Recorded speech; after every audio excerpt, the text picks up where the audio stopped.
ಹರಿ ಓಂ ಶ್ರೀ ಗುರುಭ್ಯೋ ನಮಃ. ಆತ್ಮೀಯ ಸದ್ಭಕ್ತರೆಲ್ಲರಿಗೂ ನಮಸ್ಕರಿಸುತ್ತಾ, ಇಂದು ನಮ್ಮ ಜೊತೆ ಉಪಸ್ಥಿತರಾಗಿರುವಂತಹ ಶ್ರೀಯುತ ವಿದ್ವಾನ್ ಗಣೇಶ ಭಟ್ಟ ಹೋಬಳಿಯವರು ನಮ್ಮ ಆಹ್ವಾನವನ್ನು ಮನ್ನಿಸಿ ಇದೇ ಮೊದಲ ಬಾರಿಗೆ ನಮ್ಮ ಆಶ್ರಮಕ್ಕೆ ಆಗಮಿಸಿದ್ದಾರೆ. ನಮ್ಮ ನಾಡಿನ ಹಿರಿಯ ವಿದ್ವಾಂಸಕರು, ಲೇಖಕರು, ವಾಗ್ಮಿಗಳು, ಅತ್ಯಂತ ಸಹೃದಯರು ಆದ ಶ್ರೀಯುತ ಗಣೇಶ್ ಭಟ್ ಹೋಬಳಿಯವರು ಸಾರಸ್ವತ ಲೋಕಕ್ಕೆ ಕಲುಷವಿದ್ದಂತೆ ಸರಳ ಸಜ್ಜನ ಸ್ವಭಾವದವರಾದ ಶ್ರೀಧರು ಶ್ರೀ ಲಲಿತಾ ಸಹಸ್ರನಾಮ, ಲಲಿತಾ ತ್ರಿಶತಿ, ಸೌಂದರ್ಯ ಲಹರಿ, ವಿವೇಕ ಚೂಡಾಮಣಿ, ಶ್ರೀಮದ್ ಭಗವದ್ಗೀತೆ, ಶ್ರೀಕೃಷ್ಣನ ಅಪರಿಮಿತವಾದ ಚಿಂತನೆಯುಳ್ಳ ಶ್ರೀಮದ್ ಭಾಗವತ ಎಂಬ ಅನೇಕ ಗ್ರಂಥಗಳ ಮೇಲೆ ಪ್ರವಚನೆಯನ್ನು ನಡೆಸಿಕೊಟ್ಟಿರುತ್ತಾರೆ. ಅಂತ ಹಿರಿಯ ವಿದ್ವಾಂಸರು ಇದನ್ನು ಆಶ್ರಮಕ್ಕೆ ಬಂದಿರುವುದು ನಮ್ಮ ಪುಣ್ಯ ಅಂತ ನಾನು ಭಾವಿಸ್ತೇನೆ. ಈಗ ವಿದ್ವಾಂಸರಾದ ಶ್ರೀ ಗಣೇಶ್ ಭಟ್ ಹೋಬಳಿಯವರು ಪ್ರವಚನ ಆರಂಭಿಸಬೇಕೆಂದು ನಮ್ಮೆಲ್ಲರ ಪರವಾಗಿ ಪ್ರಾರ್ಥಿಸುತ್ತೇವೆ.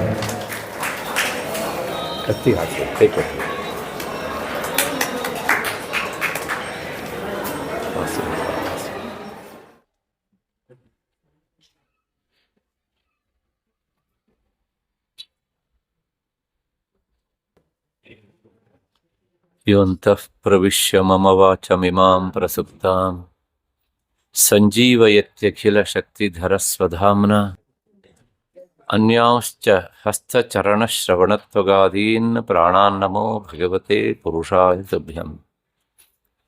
ಯಾ ವರ್ಣಪದವಾಕ್ಯಾರ್ಥಗದ್ಯಪದ್ಯಸ್ವರೂಪಿಣಿ ವಾಚಿ ನರ್ತಯತು ಕ್ಷಿಪ್ರಂ ಮೇಧಾನ್ ದೇವಿ ಸರಸ್ವತೀ. ಹರಲೀಲಾವತಾರಾಯ ಶಂಕರಾಯ ವರವಜಸೆ ಕೈವಲ್ಯ ಕಲನಾ ಕಲ್ಪತರವೇ ಗುರವೇ ನಮಃ. ಸಚ್ಚಿದಾನಂದ ರೂಪಾಯ ವಿಶ್ವೋತ್ಪತ್ಯಾದಿ ಹೇತವೇ ತಾಪತ್ರಯ ವಿನಾಶಾಯ ಶ್ರೀಕೃಷ್ಣಾಯ ವಯಂ ನಮಃ. ಯಂ ಪ್ರೌರಜಂತಂ ಅನುಪೇತಮಪೇತಕೃತ್ಯಂ ದ್ವೈಪಾಯನೋ ವಿರಹ ಕಾತರ ಆಜುಹಾವ ಪುತ್ರಾ ಇತಿ ತನ್ಮಯತೆಯ ತರವೋಭಿನೇದುಃ ತಂ ಸರ್ವಭೂತಹೃದಯಂ ಮುನಿಮಾನತೋಸ್ಮಿ. ತಂ ಸರ್ವಭೂತಹೃದಯಂ ಶುಕಮಾನತೋಸ್ಮಿ. ಶ್ರೀ ಅನಂತಸ್ವಾಮಿ ಮಹಾರಾಜರ ಪವಿತ್ರವಾದಂಥ ಈ ಆಶ್ರಮದಲ್ಲಿ ವಾರ್ಷಿಕವಾದಂಥ ಈ ಕಾರ್ಯಕ್ರಮ ಸಂದರ್ಭದಲ್ಲಿ ಸೇರಿದಂಥ ನನ್ನೆಲ್ಲ ಅಧ್ಯಾತ್ಮ ಬಂಧುಗಳೇ, ಈ ಆಶ್ರಮದ ಸಮಿತಿಯಲ್ಲಿರುವಂತಹ ಶ್ರೀಮತ ಭಂಡಾರಿಯವರು ಮತ್ತು ಡಾಕ್ಟರ್ ಅವರು ಮತ್ತೆ ಇಷ್ಟು ಜನರು ಯಾರ್ಯಾರು ನನಗೆ ಅಪರಿಚಿತರಾದವರು ಅವರೆಲ್ಲರನ್ನೂ ಸಹ ಸಂಬೋಧಿಸ್ತಾ ನನ್ನ ಮತ್ತು ನಿಮ್ಮೆಲ್ಲರ ಹೃನ್ಮಂದಿರವನ್ನು ಬಿಡುತ್ತಾ ಇರುವಂತಹ ವಾಸುದೇವ ಪಾಂಡುರಂಗ ಎನ್ನುವ ಮಹಾಚೈತನ್ಯಕ್ಕೆ ಅನಂತ ಪ್ರಣಾಮಗಳನ್ನು ಸಲ್ಲಿಸಿ ಇವತ್ತಿನ ವಿಷಯದ ಚಿಂತನೆಯ ಕಡೆಗೆ ಮುಂದಾಗ್ತಾ ಇದ್ದೇನೆ. ನಾನು ಮಾತನಾಡಬೇಕಾದದ್ದು ನಿಮ್ಮ ಕಾರ್ಯಕ್ರಮದ ಪಟ್ಟಿಯಲ್ಲಿ ಉಂಟು, ಆದರೂ ಸ್ಪಷ್ಟತೆಗೋಸ್ಕರ ಹೇಳಿಬಿಡ್ತೇನೆ.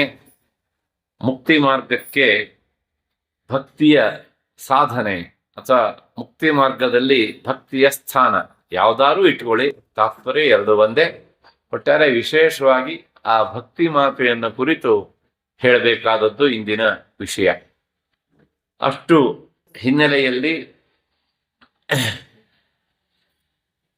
ನಾನು ವಿಶೇಷವಾಗಿ ಸಮಯವನ್ನು ವ್ಯರ್ಥ ಮಾಡದೆ ನೇರವಾಗಿ ನನ್ನ ವಿಷಯದ ಕಡೆಗೆ ಹೋಗ್ತಾ ಇದ್ದೇನೆ. ನಮ್ಮಲ್ಲಿ ಭಗವದ್ಗೀತೆಯನ್ನ ಓದುವವರು ತುಂಬಾ ಜನ ಇಲ್ಲಿದ್ದೀರಿ, ಬಹಳಷ್ಟು ಜನ ಇದ್ದೀರಿ. ಯಾಕೆಂದ್ರೆ ನಮ್ಮ ದೇಶದ ಅಧ್ಯಾತ್ಮದ ಗ್ರಂಥಗಳಲ್ಲಿ ಅದೊಂದು ಮೇರು ಕೃತಿ. ಆ ಕೃತಿಯನ್ನ ನೀವು ತೆಗೆದಾಗ ಒಂದೊಂದು ಅಧ್ಯಾಯದ ಕೊನೆಗೆ ಬೇರೆ ಬೇರೆ ಯೋಗಗಳ ಹೆಸರು ಕಾಣಸಿಗತ್ತೆ ನಿಮಗೆ. ಮೊದಲನೇ ಅಧ್ಯಾಯ ಅರ್ಜುನನ ವಿಷಾದ ಯೋಗ, ಸಾಂಖ್ಯ ಯೋಗ, ಕರ್ಮಯೋಗ, ಜ್ಞಾನಯೋಗ ಇತ್ಯಾದಿ ಇತ್ಯಾದಿ ಇತ್ಯಾದಿ. ಈ ಎಲ್ಲ ಅಧ್ಯಾಯಗಳ ಕೊನೆಯಲ್ಲಿರುವಂತಹ ಯೋಗಗಳನ್ನ ನಾವು ಸಂಕ್ಷೇಪಗೊಳಿಸಿ ಹೇಳಬೇಕು ಅಂದ್ರೆ ಪ್ರಧಾನವಾಗಿ 4 ಯೋಗಗಳು. ಒಂದು ಕರ್ಮಯೋಗ, ಅದಾದ್ಮೇಲೆ ಧ್ಯಾನ ಯೋಗ, ಮತ್ತೆ ಜ್ಞಾನಯೋಗ, ಕೊನೆಯದಾಗಿ ಭಕ್ತಿ ಯೋಗ ಅಂತ. ಈ 16 ಅಧ್ಯಾಯಗಳಲ್ಲಿ ಬಂದಂತಹ ವಿಷಯಗಳನ್ನ ಸಂಗ್ರಹಿಸಿ 4 ಯೋಗಗಳಲ್ಲಿ ನಾವು ಇವೆಲ್ಲವನ್ನು ಸಹ ಸಂಕ್ಷೇಪಗೊಳಿಸಿ ಹೇಳಬಹುದು.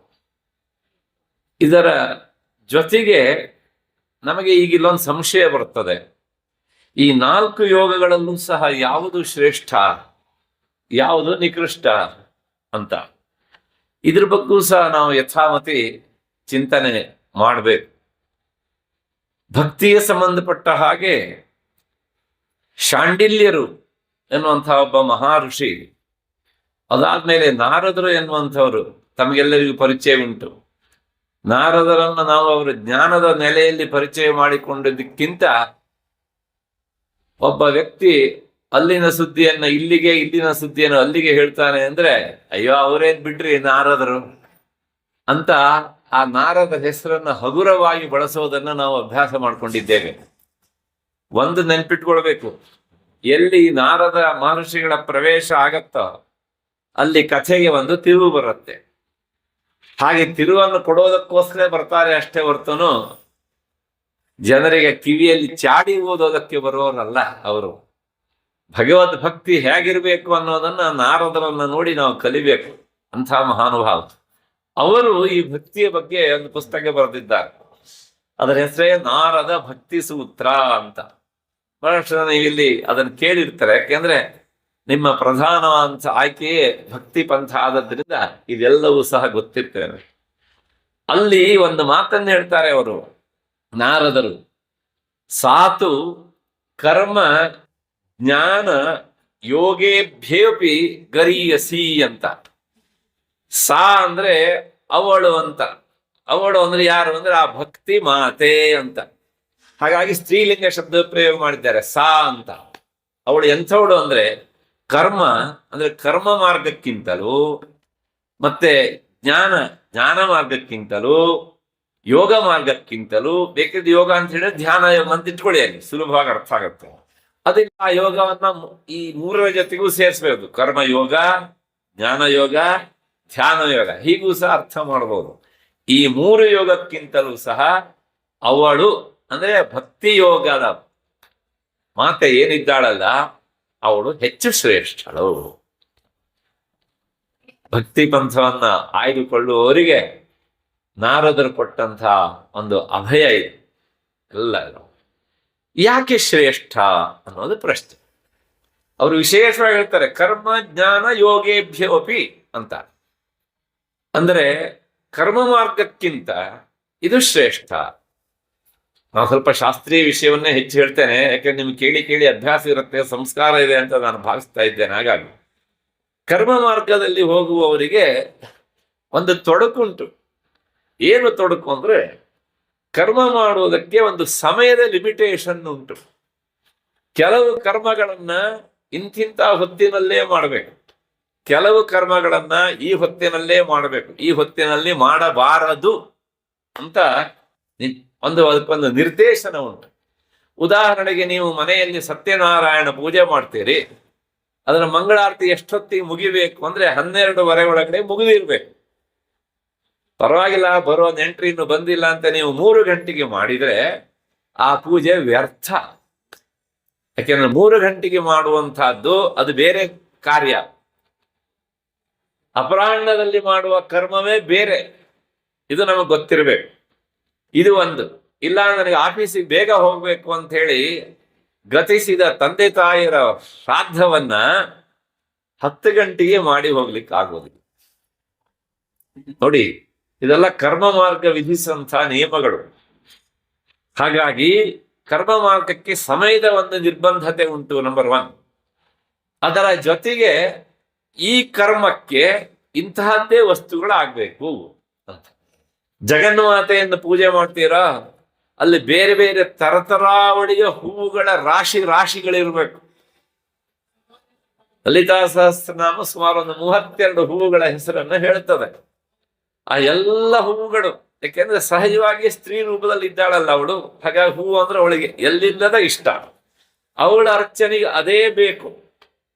ಕೃಷ್ಣನನ್ನ ಆರಾಧನೆ ಮಾಡ್ಬೇಕಾ, ಏನ್ ಬೇಕು? ತುಳಸಿಯೇ ಬೇಕು.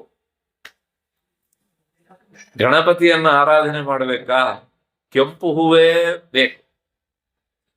ಸಾಲದ್ದಕ್ಕೆ ದೂರ್ವೆ ಗರಿಕೆನೂ ಸಹ ಬೇಕು.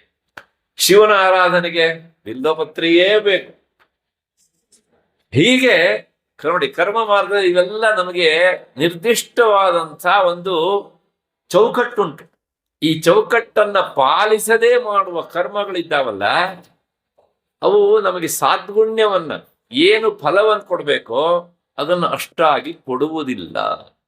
ಹಾಗಾಗಿ ಕರ್ಮ ಮಾರ್ಗಕ್ಕೆ ಈ ಒಂದು ಲಿಮಿಟೇಷನ್ ಉಂಟು. ಇದು ಕರ್ಮ ಮಾರ್ಗದಲ್ಲಿರುವ ತೊಡಕು. ಭಕ್ತಿ ಮಾರ್ಗದಲ್ಲಿ ಈ ತೊಡಕಿಲ್ಲ. ಆದ್ದರಿಂದ ಕರ್ಮ ಮಾರ್ಗಕ್ಕಿಂತ ಭಕ್ತಿ ಶ್ರೇಷ್ಠ, ನಂಬರ್ 1. ಇನ್ನು ಎರಡನೇದು ನಾರದರ ಸೂತ್ರದಲ್ಲಿ ಸಾತು ಕರ್ಮ ಜ್ಞಾನ. ಜ್ಞಾನ ಮಾರ್ಗಕ್ಕಿಂತ ಭಕ್ತಿ ಮಾರ್ಗ ಶ್ರೇಷ್ಠ. ಯಾಕೆ ಅಂದ್ರೆ ಜ್ಞಾನ ಮಾರ್ಗದಲ್ಲಿ ಇನ್ನೊಂದು ತೊಡಕುಂಟು.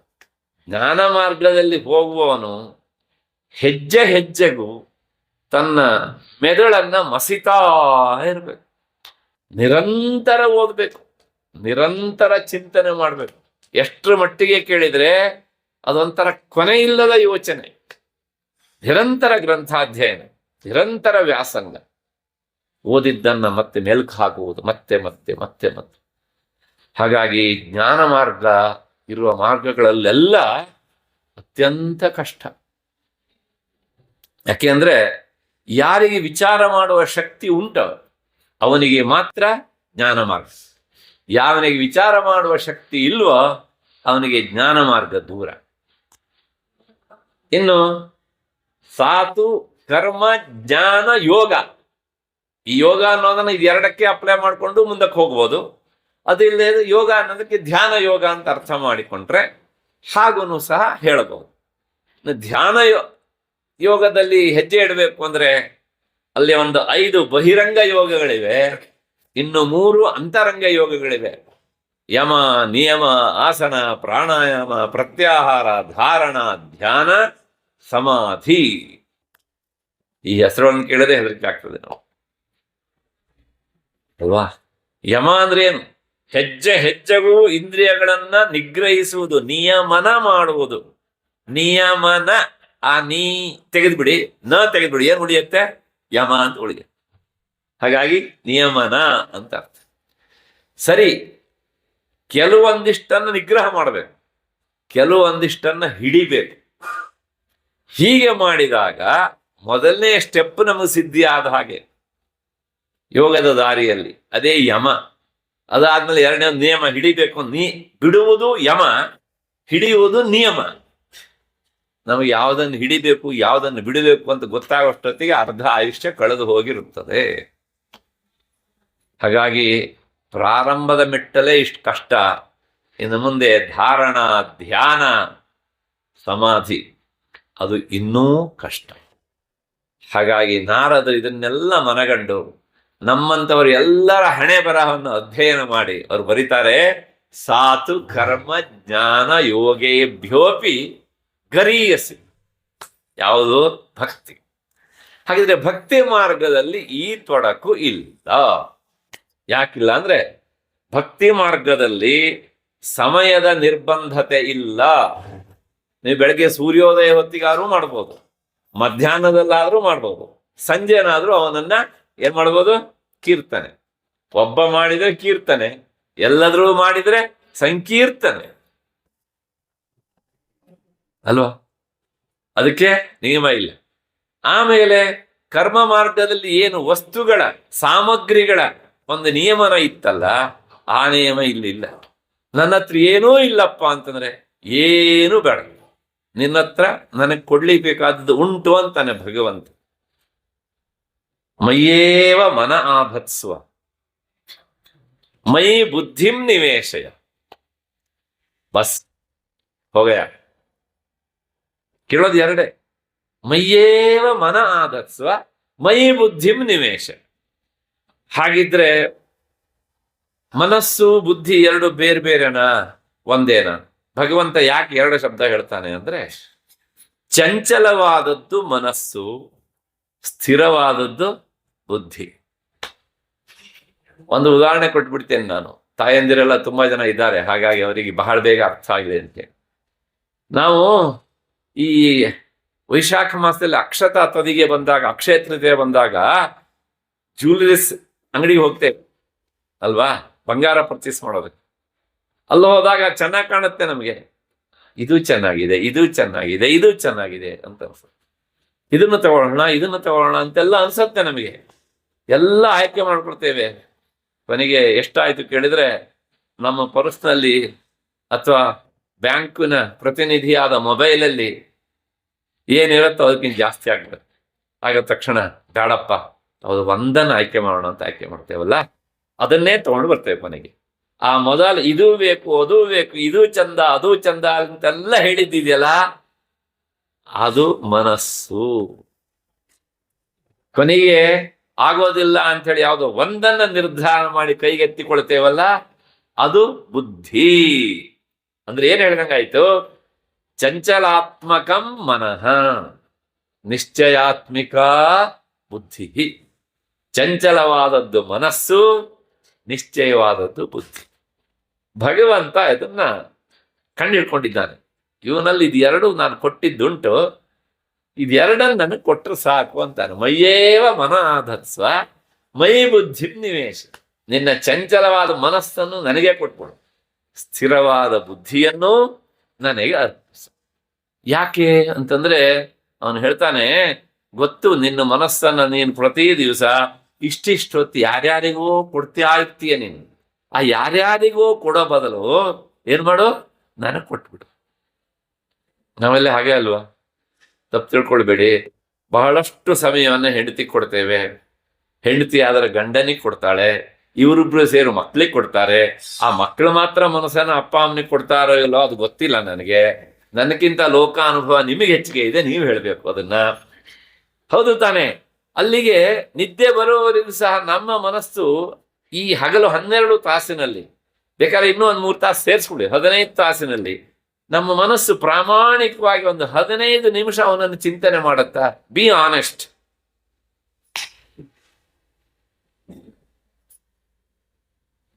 ಹೌದು ಅಂತ ಹೇಳಿದ್ರೆ ದಯವಿಟ್ಟು ಒಂದ್ಸಲ ಕೈ ಎತ್ತಿ ಬಿಡಿ.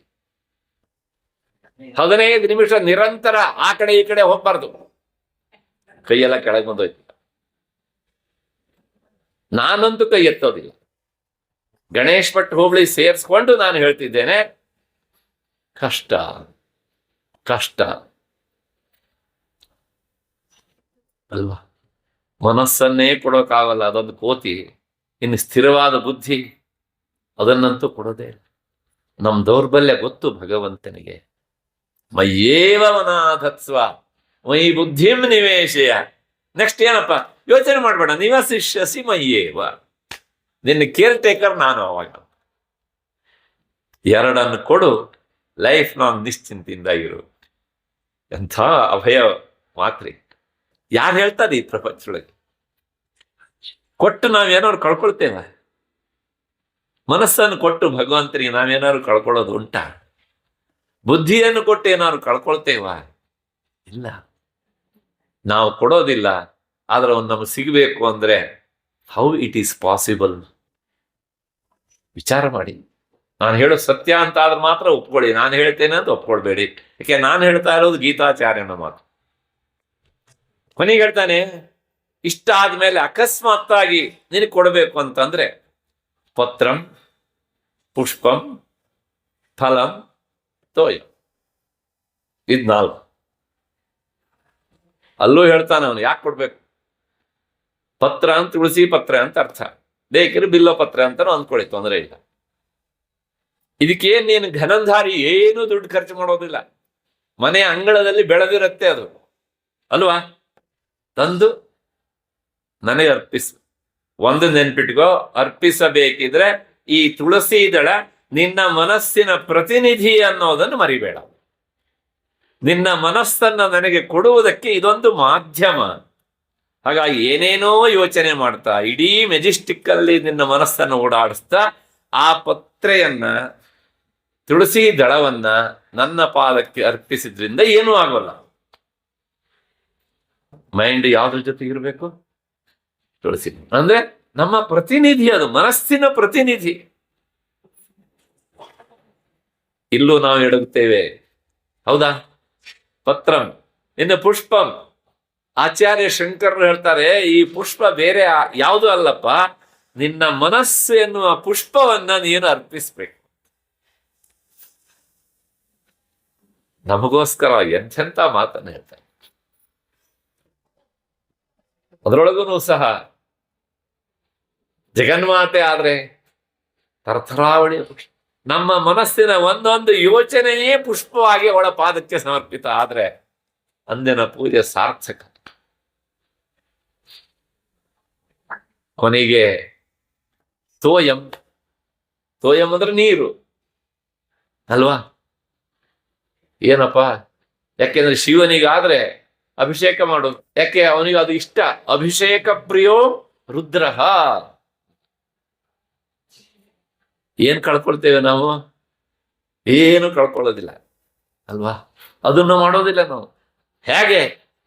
ಅಲ್ಲಿ ತುಳಸಿಯ ಪತ್ರದ ಪ್ರತಿನಿಧಿಯಾದ ಮನಸ್ಸು, ಅದಾದ್ಮೇಲೆ ಪುಷ್ಪದ ಪ್ರತಿನಿಧಿಯಾದ ಮನಸ್ಸು ಅಭಿಷೇಕ ಮಾಡಬೇಕಿದ್ರೆ ಅದು ಧಾರಾಕಾರವಾಗಿ ಹೋಗ್ಬೇಕು ನಮ್ಮ ಮನಸ್ಸು. ಆ ಧಾರೆ ಜೊತೆಗೆ ಈ ಧಾರೆ ಸೇರ್ಬೇಕು, ಮನೋಧಾರೆ. ಕೊನೆಗೆ ಫಲ ಏನು, ಅದನ್ನೇ ಕೊಡ್ಬೇಕು ಇದನ್ನೇ ಕೊಡ್ಬೇಕು ಅಂತ ಹೇಳೋದಿಲ್ಲ. ಆ ಫಲ ಯಾಕೆ ಕೇಳಿದ್ರೆ ಅವನು ನಮಗೆ ವಾಪಸ್ ಫಲ ಕೊಡೋದಕ್ಕೆ. ಒಂದು ಮಾತುಂಟು, ನಾವು 5ರಷ್ಟು ಕೊಟ್ರೆ ಆ 5ರ ಪಕ್ಕದಲ್ಲಿ 0 ಸೇರಿಸಿ ಕೊಡ್ತಾನಂತೆ ಅವನು.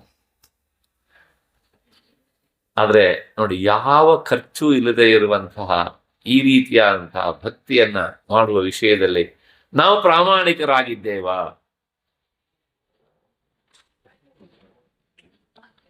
ಭಜನೆ ಮಾಡುವುದು, ತಾಳ ತಟ್ಟುವುದು ಯಾಕೆ ಕೇಳಿದ್ರೆ ಇದೇ ಉದ್ದೇಶಕ್ಕೋಸ್ಕರ.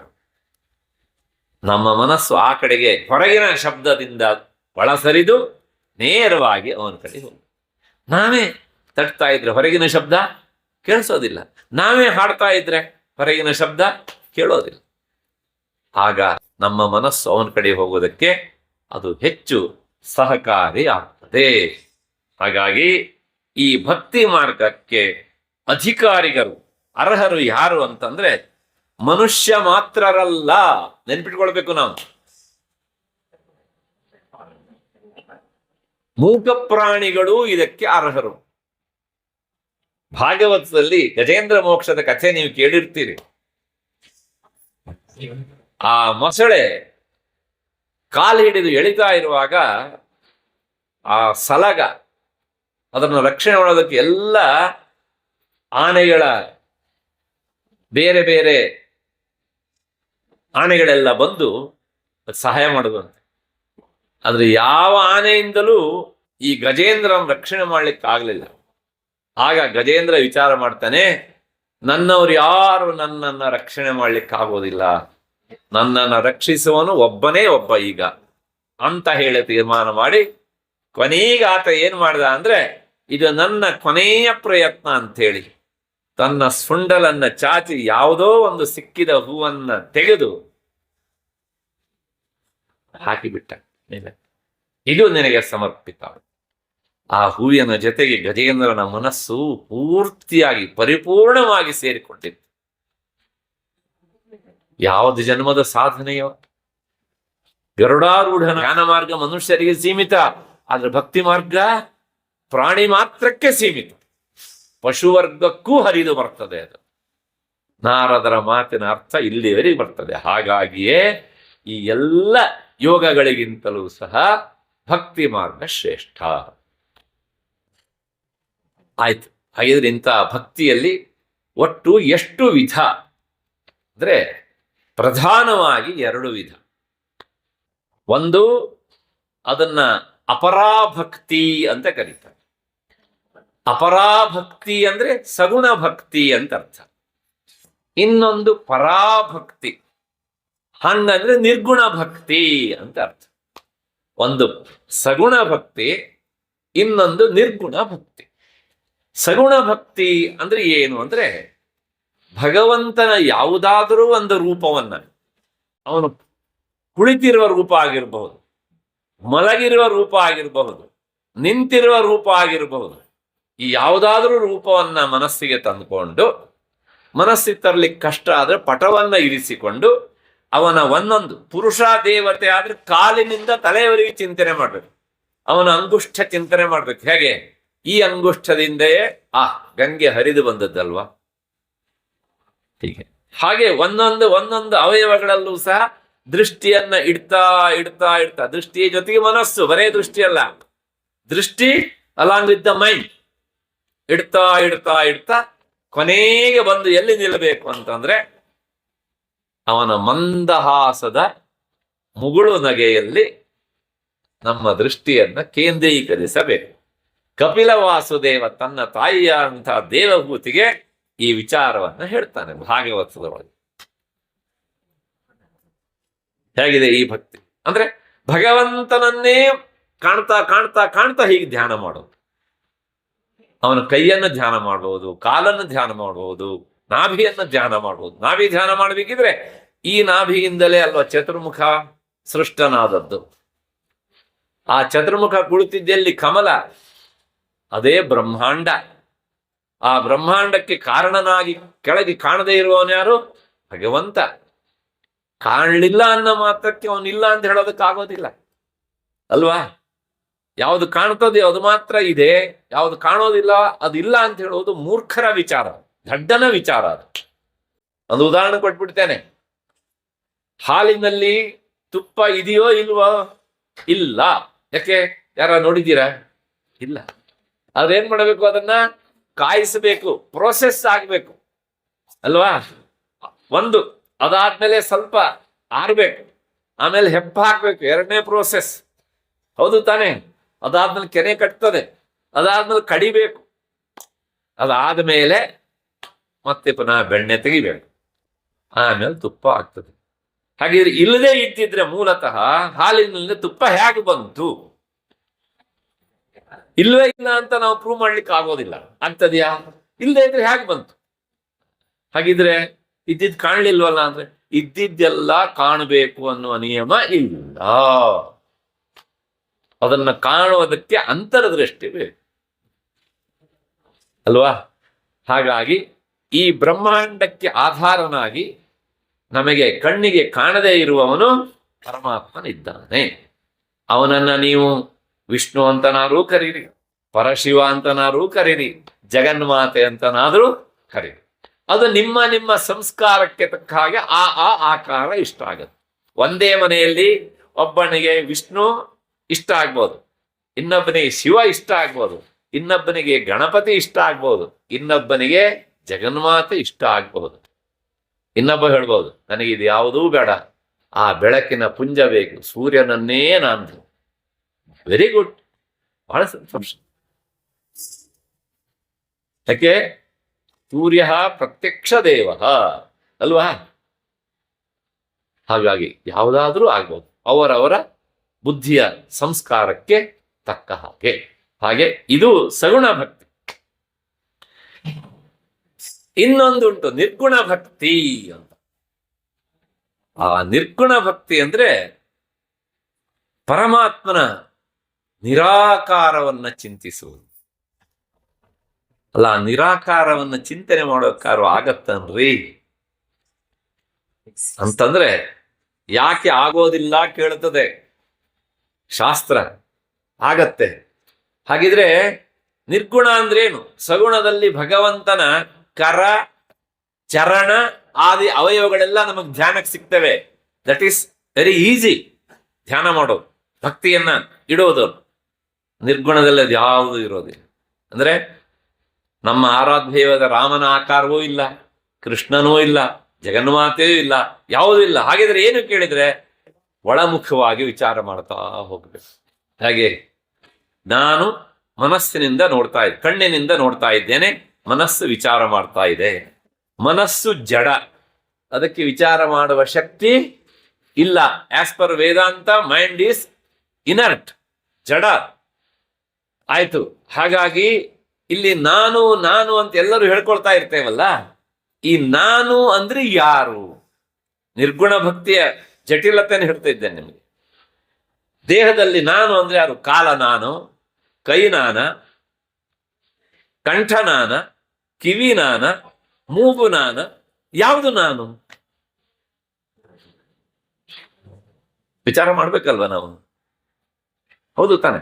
ನೋಡಿ, ನಾನು ಅಂದ ತಕ್ಷಣ ಅದೊಂದು ಶಬ್ದ, ಅದಕ್ಕೊಂದು ಅರ್ಥ ಇರಬೇಕು. ಈ ಉದಾಹರಣೆಗೆ ನಾನು ಹೇಳ್ತೇನೆ, ಇದು ಸ್ಪೆಕ್ಸ್ ಬಾಕ್ಸ್ ಅಂತ ಇಂಗ್ಲಿಷ್ ಅಂದ್ರೆ ಕನ್ನಡಕದ ಗೂಡು, ಕನ್ನಡದಲ್ಲಿ. ಹೀಗೆ ಆ ಶಬ್ದ ಹೇಳಿದ ತಕ್ಷಣ ಅದಕ್ಕೆ ಅರ್ಥ ಯಾವುದು? ಈ ಆಕಾರ ಅಲ್ವಾ? ಕನ್ನಡಕ ಅಂತ ಶಬ್ದ ಹೇಳಿದ್ರೆ ಈ ಶಬ್ದಕ್ಕೆ ಆಕಾರ ಯಾವುದು? ವಸ್ತು ಇದು. ಹಾಗೆ ನಾನು ಅನ್ನೋ ಶಬ್ದಕ್ಕೊಂದು ಇರ್ಬೇಕಲ್ಲ, ಇಲ್ಲಿ ಯಾವುದೋ ಒಂದು ಅರ್ಥ ಇರ್ಬೇಕಾ ಬೇಡ? ಇರ್ಬೇಕಾ ಬೇಡ? ಯಾವ್ದು? ಅದನ್ನೇ ಆಚಾರ್ಯ ಶಂಕರ ಹೇಳ್ತಾರೆ, ಮನೋಬುದ್ಧಿ ಅಹಂಕಾರ ಚಿತ್ತಾನಿ ನಾಹಂ. ಮನಸ್ಸು ನಾನಲ್ಲ, ಬುದ್ಧಿಯೂ ನಾನಲ್ಲ, ಒಳಗಡೆ ಹೋದ್ರೆ ಅಹಂಕಾರವೂ ನಾನಲ್ಲ, ಮೆಮೊರೀಸ್ ಎಲ್ಲಾದಂತಹ ಚಿತ್ತವೂ ನಾನಲ್ಲ. ಇವೆಲ್ಲವೂ ಸಹ ಯಾವುದರಿಂದ ಬೆಳಗ್ತಾ ಇವೆಯೋ, ಕೆಲಸ ಮಾಡ್ತಾ ಇದೀವೋ, ಇವೆಲ್ಲಕ್ಕೂ ಸಹ ಶಕ್ತಿಯನ್ನು ಕೊಡುವ ಚೈತನ್ಯವೇ ನಾನು. ಇದು ಸ್ವಲ್ಪ ಕಷ್ಟ. ಹೊರಗಡೆ ಎಲ್ಲವನ್ನು ಸಹ ಏನ್ ಮಾಡಬೇಕು? ಕಿತ್ತು ಹಾಕ್ತಾ ಬರಬೇಕು. ತೆಗೆದು ಹಾಕಿ ಹಾಕಿ ಹಾಕಿ ಹಾಕಿ ಕೊನೆಗೆ ಎಲ್ಲವನ್ನೂ ಅಲ್ಲಗಳೆದ ಮೇಲೆ ಈ ಎಲ್ಲವನ್ನೂ ಅಲ್ಲಗಳೆಯುವನು ಒಬ್ಬ ಉಳಿತಾನೆ. ಹೀಸ್ ದ ಮೀನಿಂಗ್ ಆಫ್ ನಾನು. ಇದನ್ನ ಇಂಗ್ಲಿಷಲ್ಲಿ ಇಂಡಿವಿಜುವಲ್ ಸೋಲ್, ಅದು ಎಲ್ಲ ಕಡೆಗೂ ತುಂಬಿದೆ. That is universal. ಪರಮಾತ್ಮ ಇಲ್ಲಿದ್ದಾಗ ಜೀವಾತ್ಮ ಅಷ್ಟೇ. ಇದು ಸ್ವಲ್ಪ ಕಷ್ಟ. ಭಗವಂತನೇ ಹೇಳ್ತಾನೆ ಗೀತೆ 12ನೇ ಅಧ್ಯಾಯದಲ್ಲಿ, ಕ್ಲೇಶೋಧಿಕತರಸ್ತೇಷಾಂ ಅವ್ಯಕ್ತಾಸಕ್ತ ಚೇತಸಾಂ ಅವ್ಯಕ್ತಾ ಹಿ ಗತಿರ್ದುಃಖಂ ದೇಹವದ್ಭಿಃ ಅವಾಪ್ಯತೆ. ನಿರ್ಗುಣ ಭಕ್ತಿ ಹೇಳಿದಂತಹ ಮಾತು. ಹಾಗಿದ್ರೆ ಸಗುಣ ಭಕ್ತಿ ಹೇಳ್ತಾನೆ, ಯೋಚನೆ ಮಾಡೋಣ, ನನ್ನ ಸಗುಣ ರೂಪವನ್ನು ನೀನು ಆರಾಧನೆ ಮಾಡು. ಇದರೊಳಗೆ ನೀನು ಎಷ್ಟೋ ವರ್ಷಗಳ ಕಾಲ ಹೀಗೆ ನನ್ನ ರೂಪವನ್ನ ಚಿಂತನೆ ಮಾಡ್ತಾ ಮಾಡ್ತಾ ಮನಸ್ಸನ್ನು ಇಡ್ತಾ ಬಂದಾಗ ನಾನು ನಿನ್ನ ಸಹಾಯಕ್ಕೆ ಬರ್ತೇನೆ ಅಂತಾನೆ. ಈ ಸಗುಣ ಭಕ್ತರ ಮೇಲೆ ಎಲ್ಲೋ ಒಂದ್ ಕಡೆ ಪ್ರೀತಿ ಜಾಸ್ತಿ ಅವನಿಗೆ. ಗೀತೆಯ ಮಾತು ನೋಡಿ, ಅವನು ಹೇಳ್ತಾನೆ, ಯಾರು ಸಗುಣ ಭಕ್ತರಿದ್ದಾರೋ ಅವ್ರು ಇನ್ನೂ ಬಹಳಷ್ಟು ಮುಗ್ಧ ಜನರಿರ್ತಾರೆ. ಮೂಕ ಪ್ರಾಣಿಗಳಿಗೂ ಸಹ ಅವನು ಸಿಗಬೇಕು ಅಂತ ಸಗುಣ ಭಕ್ತಿಯನ್ನ ಹೆಚ್ಚಿಗೆ ಹೇಳ್ಬೇಕಲ್ಲ. ಹಾಗಾಗಿ ಆತ ಹೇಳ್ತಾನೆ, ಅವರು ನನ್ನ ಹತ್ರ 1 ಹೆಜ್ಜೆ ಇಟ್ರೆ 10 ಹೆಜ್ಜೆ ನಾನು ಇಡಿಸ್ತೇನೆ ಅಂತ. ಏನು ಕೇಳಿದ್ರೆ, ತೇಷಾಂ ಅಹಂ ಸಮುದ್ಧರ್ತ ಮೃತ್ಯು ಸಂಸಾರ ಸಾಗರ. ನಾನು ಅವ್ರು 1 ಹೆಜ್ಜೆ ಇಟ್ರೆ ನಾನು ಹೋಗಿ ಕೈ ಹಿಡಿದು ಎತ್ತುತ್ತೇನೆ. ಮೃತ್ಯು ಸಂಸಾರ ಸಾಗರಾತ್ ಅಹಂ ಸಮುದ್ಧರ್ತ, ನಾನು ಎತ್ತುತ್ತೇನೆ. ಯಾರಿಗೆ ಹೇಳಿದ ಮಾತು? ಸಗುಣ ಭಕ್ತರಿಗೆ. ನಿರ್ಗುಣ ಭಕ್ತರಿಗೆ ಮಾತು ಹೇಳಿಲ್ಲ ಅವನು. ಏನ್ ಹೇಳ್ತಾನೆ? ತೇ ಪ್ರಾಪ್ನುವಂತಿ ಮಾಮೇವ. ಅವರು ನನ್ನನ್ನ ಪಡೆಯುವ ವಿಷಯದಲ್ಲಿ ನನ್ನ ಪ್ರಯತ್ನ ಏನೂ ಇಲ್ಲ, ಅವರೇ ಬರಬೇಕು. ಯಾರು? ಜ್ಞಾನಿಗಳು. They are capable. ಅವರು ಈ ವಿಷಯದಲ್ಲಿ ಏನಾಗಿದ್ದಾರೆ? ಸಮರ್ಥರಿದ್ದಾರೆ. ಹಾಗಾಗಿ ನನ್ನ ಅವಶ್ಯಕತೆ ಇಲ್ಲ. ಇದನ್ನು ಮುಂದುವರೆದು ಹೇಳ್ತಾನೆ ಅಲ್ಲಿ ಮತ್ತೆ ಪುನಃ, ಚತುರ್ವಿಧ ಭಜಂತೆ ಮಾಂ. ನನ್ನನ್ನ 4 ತರಹದ ಭಕ್ತರು ಆರಾಧನೆ ಮಾಡ್ತಾರೆ. ಮೊದಲನೇವನು ಆರ್ತಃ, ಜಿಜ್ಞಾಸು, ಅರ್ಥಾರ್ಥಿ. 4ನೇವನೇ ಜ್ಞಾನಿ.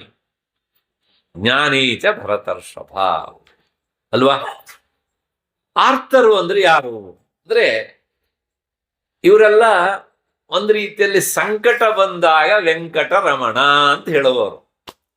ಸಂಕಟ ಹೋಯ್ತು, ವೆಂಕಟರಮಣನು ಹೋದ. ಎಲ್ಲ ನಮ್ಮಂಥವರೇ ಜಾಸ್ತಿ.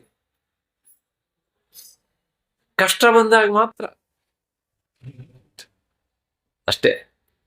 ಕಷ್ಟ ಪರಿಹಾರ ಆಯ್ತು ಅಂದ್ರೆ ಭಗವಂತನ ಸ್ಮರಣೆಯಿಂದ ದೂರ ಆಗಿಬಿಡ್ತೇವೆ ನಾವು, ಅಲ್ವಾ? ಏನೋ ಹರಕೆ ಹೊತ್ಕೊಂಡಿರ್ತೇವೆ, ಅದು ಈಡೇರ್ತು, ಅದಾದ್ಮೇಲೆ ಆಯ್ತಪ್ಪ ಗುಡ್ ಬಾಯ್ ಅನ್ನೋ ತರಹ ನಮ್ಮ ಚಿಂತನೆ ಇರುತ್ತದೆ. ಇದು ಸರಿಯಾ? ಅಂದ್ರೆ ಅರ್ಥಭಕ್ತ ಅವನು ಯಾವಾಗಲೂ ಭಗವಂತನ ಜೊತೆಗೆ ಯುಕ್ತನಾಗಿರುವುದಿಲ್ಲ, ಸೇರ್ಕೊಂಡಿರೋದಿಲ್ಲ. ಅವನ ಆರ್ಥತೆ ಪರಿಹಾರ ಆಯ್ತು ಅಂದ್ರೆ ಭಗವಂತನನ್ನು ಬಿಟ್ಟ ಅವನು. ಆದ್ರೂ ಒಂದು ಸಮಾಧಾನ ಪಡ್ಬೇಕು, ತನ್ನ ಕಷ್ಟವನ್ನ ಯಾವುದೋ ಒಬ್ಬ ಹೊಲಸು ರಾಜಕಾರಣಿ ಹತ್ರ ಹೋಗಿ ಹೇಳ್ಕೊಳ್ಳೋದಕ್ಕೋ ಅಥವಾ ದುಷ್ಟ ಭ್ರಷ್ಟ ಅಂತವ್ರ ಹತ್ರ ಹೇಳ್ಕೊಳ್ಲಿಕ್ಕೋ ಹೋಗ್ಲಿಲ್ವಲ್ಲ. ಮನುಷ್ಯರಂತರೂ ಹೋಗ್ಲೇ ಇಲ್ಲ ಅವನು ಹೇಳ್ಕೊಳ್ಳೋದಕ್ಕೆ. ಯಾರತ್ರ ಹೇಳ್ಕೊಂಡ? ಭಗವಂತನ ಹತ್ರ ಹೇಳ್ಕೊಂಡ. ಅದು ಅವನು ದೊಡ್ಡತನ. ಅಷ್ಟನ್ನು ಗುರುತಿಸ್ತಾನೆ ನೋಡಿ ಅವನು. ಇವನು ಯಾವ್ದಾವುದೋ ಸಾಮಾನ್ಯ ಜನರ ಹತ್ರ ಹೇಳ್ಕೊಳ್ಲಿಕ್ಕೆ ಹೋಗ್ಲಿಲ್ಲ, ತನ್ನ ಕಷ್ಟವನ್ನ ಪರಿಹರಿಸುವಂತ ನನ್ನ ಹತ್ರ ಕೇಳಲಿಕ್ಕೆ ಬಂದಿದ್ದಾನಲ್ಲ, ಅಷ್ಟು ಭಗವಂತ ಗುರುತಿಸ್ತಾನೆ. ಮರುಕ್ಷಣದಲ್ಲಿ ನಾನು ಮರ್ತಿರಬಹುದು, ಅದು ಮಾನುಷ ಸಹಜವಾದ ದೌರ್ಬಲ್ಯ. ಏನು ಅಂತಹ ಭಕ್ತರ ಬಗ್ಗೂ ಸಹ ಅವನ ಒಂದು ವಾತ್ಸಲ್ಯ.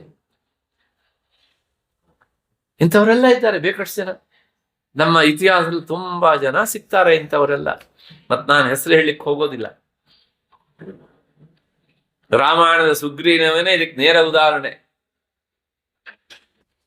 ಸುಗ್ರೀವನ ಹೆಂಡತಿ ರುಮೆಯನ್ನ ರಾಮ ತಂದ್ಕೊಟ್ಟ, ಮರೆತು ಬಿಟ್ಟ ರಾಮನನ್ನ 4 ತಿಂಗಳ. ನೆನಪಿಸೋದಕ್ಕೆ ಆಂಜನೇಯ ಬರ್ಬೇಕಾಯ್ತು, ಮತ್ತೆ ಲಕ್ಷ್ಮಣ ಬರ್ಬೇಕಾಯ್ತು. ಧನುಷ್ ಠೇಂಕಾರ ಮಾಡಿದ. ಆಂಜನೇಯ ಎಲ್ಲ ಧನು, ಲಕ್ಷ್ಮಣ ಅಲ್ವಾ? ನಾವೆಲ್ಲ ಸುಗ್ರೀವನ ಸಾಲಲ್ಲೇ ಇರೋರು, ಹೌದು ತಾನೆ? ಹಾಗಾಗಿ ನಾನು ಹೇಳಿದೆ, ಸಂಕಟ ಬಂದಾಗ ವೆಂಕಟ ರಮಣ. ನೆಕ್ಸ್ಟ್ ಅರ್ಥ ಜಿಜ್ಞಾಸ, ಅರ್ಥಾರ್ಥಿ. ಎರಡನೇವನು ಅರ್ಥಾರ್ಥಿ. ಅರ್ಥಾರ್ಥಿ ಅಂದ್ರೆ ಕೇವಲ ಪ್ರಯೋಜನಕ್ಕೋಸ್ಕರ ಭಗವಂತನನ್ನು ಆರಾಧಿಸೋ, ಕೇವಲ ಪ್ರಯೋಜನಕ್ಕೋಸ್ಕರ. ಲೌಕಿಕವಾದ ಪ್ರಯೋಜನ, ಆಧ್ಯಾತ್ಮಿಕವಾದನ್ನು ಏನು ಕೇಳಲ್ಲ ಇವರು.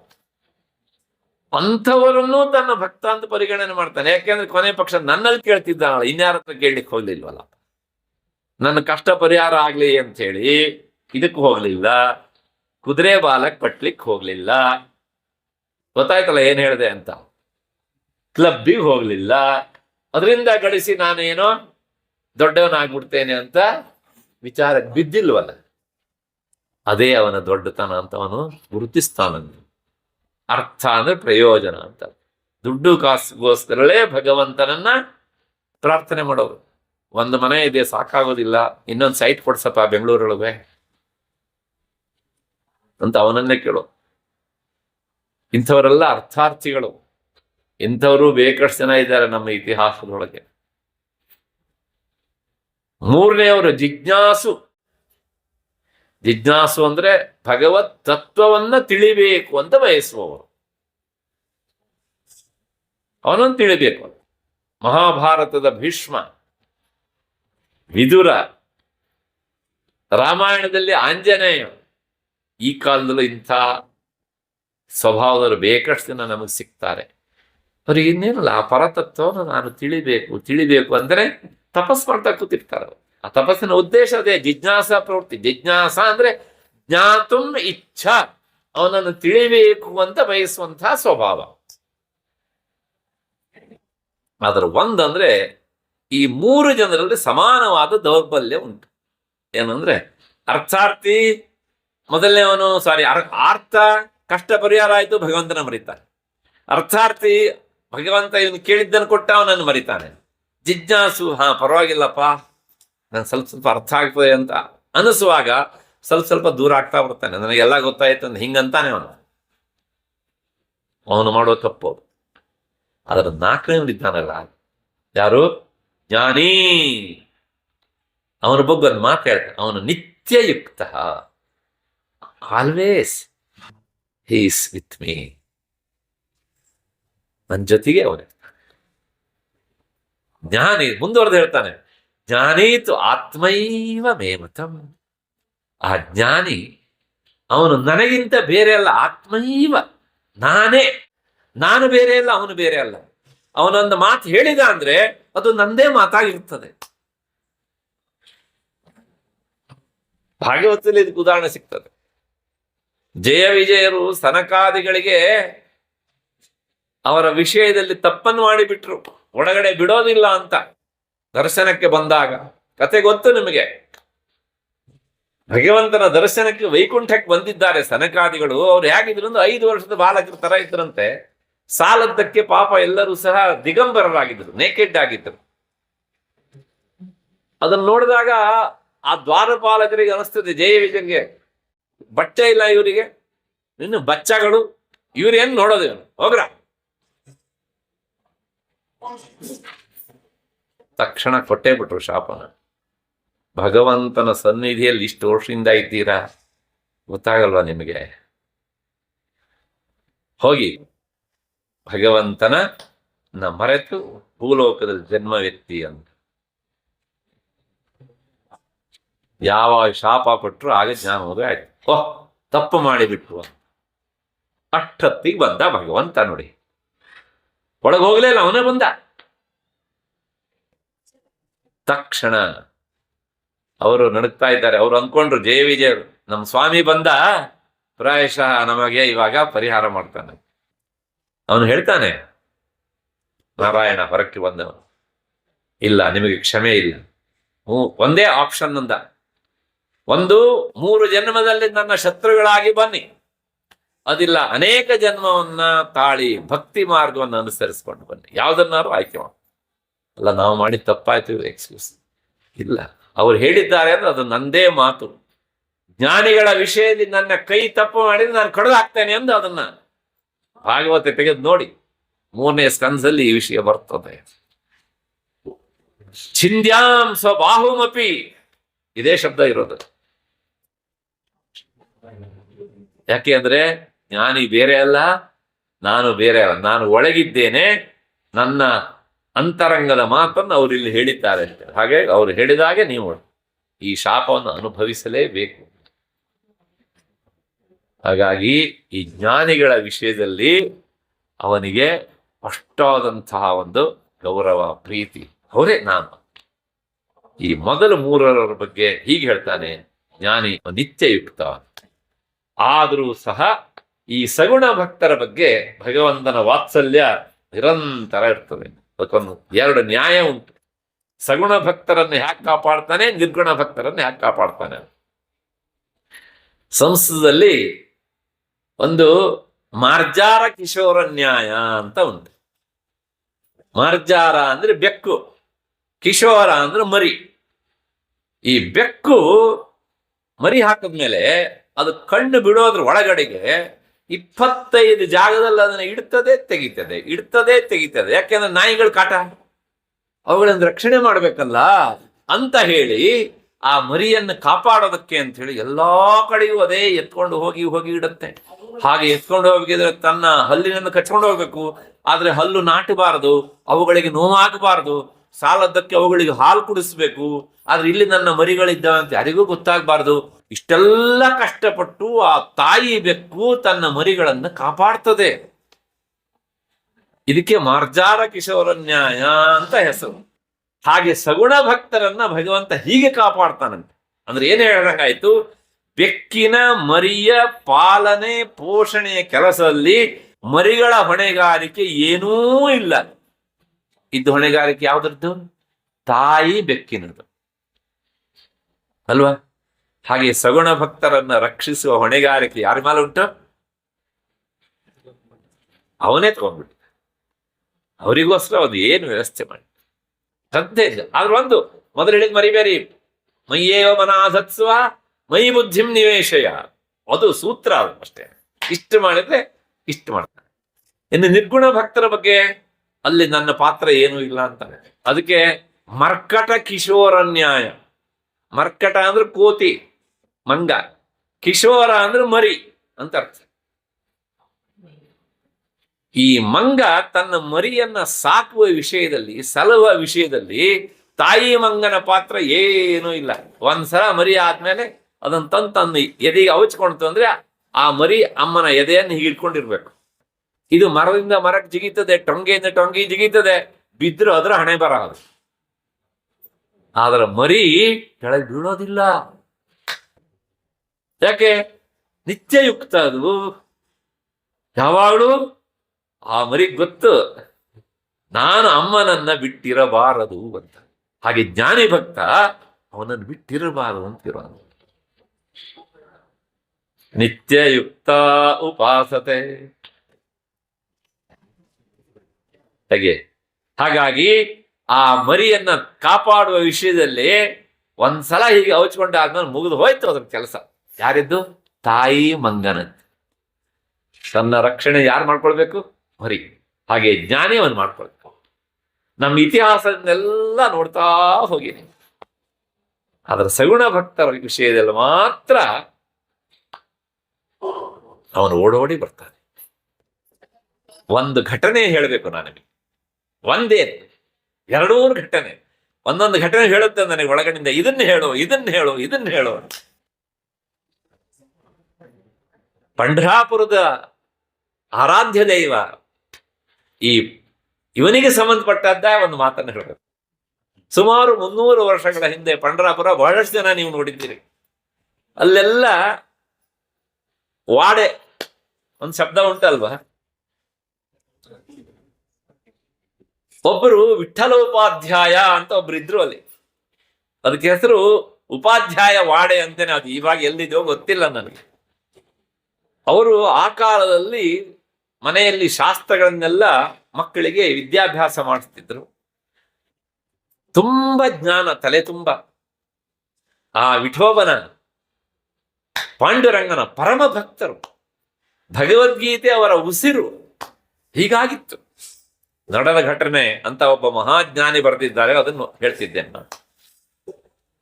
ಆದ್ರೆ ಏನ್ ಮಾಡ್ತೀರಾ, ಬಹಳಷ್ಟು ಜನ ಜ್ಞಾನಿಗಳಿಗೆ ಇಲ್ಲಿ ತುಂಬಾ ಸಂಪತ್ತಿರುತ್ತೆ, ಇದಕ್ಕೇನು ಇರೋದು ನೋಡಿ. ಬಹಳಷ್ಟು ಜನ, ಯಾಕೆಂದ್ರೆ ಅವ್ರು ಇದ್ರ ಬಗ್ಗೆ ಯೋಚನೆ ಮಾಡೋದಿಲ್ಲ. ಹೀಗಿತ್ತು ವಿಠ್ಠಲ ಉಪಾಧ್ಯಾಯರ ಜೀವನ. ಕಡು ಬಡತನ, ಆದ್ರೆ ಎಲ್ಲರಿಗೂ ಅವ್ರು ಕಂಡ್ರೆ ಅಪಾರವಾದ ಗೌರವ. ಮನೆಯ ಹೊರಗಡೆಗೆ ಜಗಲಿ ಅಂತ ಹೇಳ್ತೇವಲ್ಲ, ಹಾಲಲ್ಲಿ ಪಾಠ ಮಾಡಿದ್ರು. ಮಧ್ಯಾಹ್ನ ಸುಮಾರು 12:30 ಆಯ್ತು. ಹಿಂಭಾಗದಲ್ಲಿ ಬಾತ್ರೂಮ್ ಇದೆ. ಕೈಕಾಲು ತೊಳಿಬೇಕು ಅಂತ ಹೋಗ್ಬೇಕಿದ್ರೆ ಅಡಿಗೆ ಮನೆಯ ಮೂಲಕ ಹೋಗ್ಬೇಕು. ಆಗ ಪ್ರತಿದಿನ ಅವ್ರ ಮನೆಯವರು ಮನೆ ಹಾಕಿ ಅಡಿಗೆ ಮಾಡ್ಲಿಕ್ಕೆ ತಯಾರಿ ಮಾಡ್ತಾ ಇದ್ರು. ಅವತ್ ನೋಡಿದ್ರೆ ಆಕೆ ಸುಮ್ಮನೆ ಕೈ ಕೊಟ್ಕೊಂಡು ಪಾಂಡುರಂಗನ ಧ್ಯಾನದಲ್ಲಿ ಮೈ ಮರೆತು. ವಿಠ್ಠಲೋಪಾಧ್ಯಾಯರು ಕೇಳ್ತಾರೆ, ಅದೇನ್ ಇನ್ನು ಅಡಿಗೆ ಮಾಡೋ ತಯಾರಿ ಆಗಲಿಲ್ಲ ಅಂತ. ಆಗ ಆಕೆ ಹೇಳ್ತಾಳೆ, ಏನಾದ್ರು ಇದ್ರಲ್ವ ಅಡಿಗೆ ಮಾಡೋದು. ದವಸ ಇಲ್ಲ, ಧಾನ್ಯ ಇಲ್ಲ, ತರಕಾರಿ ಮೊದಲಿಲ್ಲ, ಏನೂ ಇಲ್ಲ. ಹಾಗಾಗಿ ಅವನನ್ನೇ ಧ್ಯಾನ ಮಾಡ್ತಾ, ಅದನ್ನೇ ತಿಂತ, ಅದನ್ನೇ ಕುಡಿತಾ ಇದ್ದೇನೆ ಅಂದ್ಲು ಅವನು.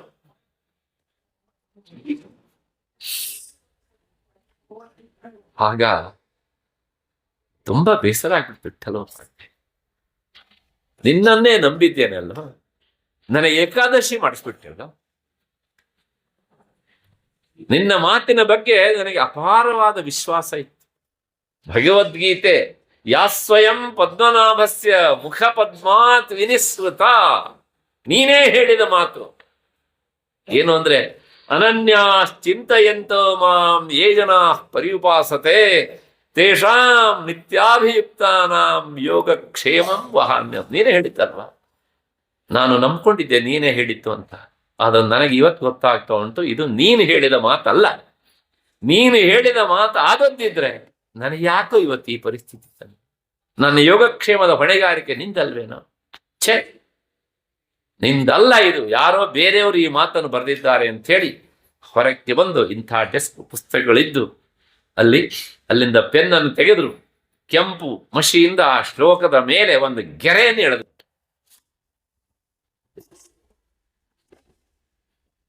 ತಕ್ಷಣ ಒಳಗೆ ಬಂದು ಹೇಳ್ತಾರೆ ಅವರ ಹೆಂಡತಿ, ಯೋಚನೆ ಮಾಡಬೇಡ, ಪಂಢರಾಪುರದಲ್ಲಿ ಎಷ್ಟೆಲ್ಲ ಜನ ಪರಿಚಿತರು ಇದ್ದಾರೆ, ಯಾರ ಹತ್ರ ಹೋಗಿ ದುಂಬಾಲು ಬಿದ್ದು ಕೇಳಿ ತರ್ತೇನೆ ಅಂದ್ರು. ಹೊರಟ್ರು ಕೇಳ್ತಾ.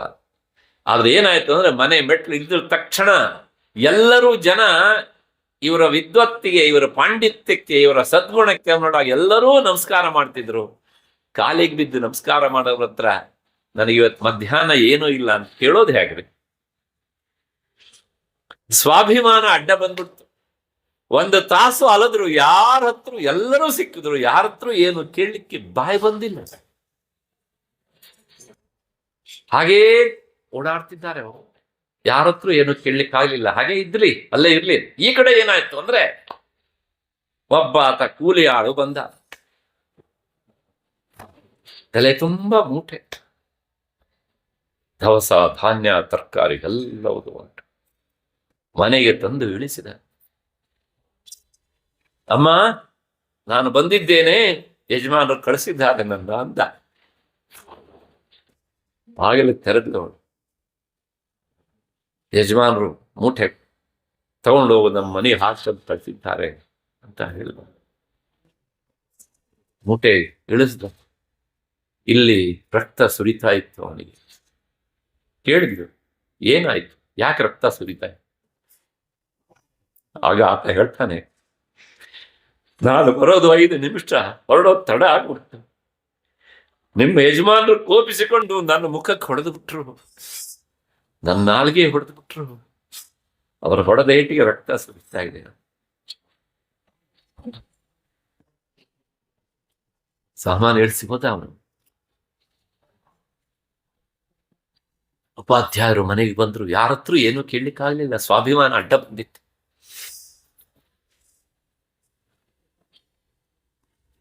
ಕ್ಷಮಿಸಿ, my throat is choking with tears. ಬರೋಷ್ಟೊತ್ತಿಗೆ ಹೆಂಡತಿ ಅಡಿಗೆ ಮಾಡ್ತಾ ಇದ್ದಾಳೆ. ಏನ್ ಮಾಡ್ತಾ ಇದ್ವಿ? ಅಡಿಗೆ ಮಾಡ್ತೇನೆ. ಯಾರು ಕೊಟ್ರು ಸಾಮಾನು? ಅದೇ ನೀವೇ ಕಳಿಸಿದ್ರ. ಆವಳಿನ ತಲೆ ಮೇಲೆ ಮೂಟೆ ಹೊರಿಸಿದ್ರಂತಲ್ಲ, ಅವನು ತಗೊಂಡು ಹೊರಡೋದು ತಡ ಆಯ್ತು ಅಂತ ಅವನ ಮುಖದ ಮೇಲೆ ಹೊಡೋದಂತೆ. ನೀವನು ರಕ್ತ ಸುರಿತಾ ಇತ್ತು, ನಾನು ನೋಡ್ದೆ ಅಂತ ಉಪಾಧ್ಯಾಯರು ಕೇಳ್ತಾರೆ. ಅವನು ನೋಡಿದ್ಯಾ ನೀನು?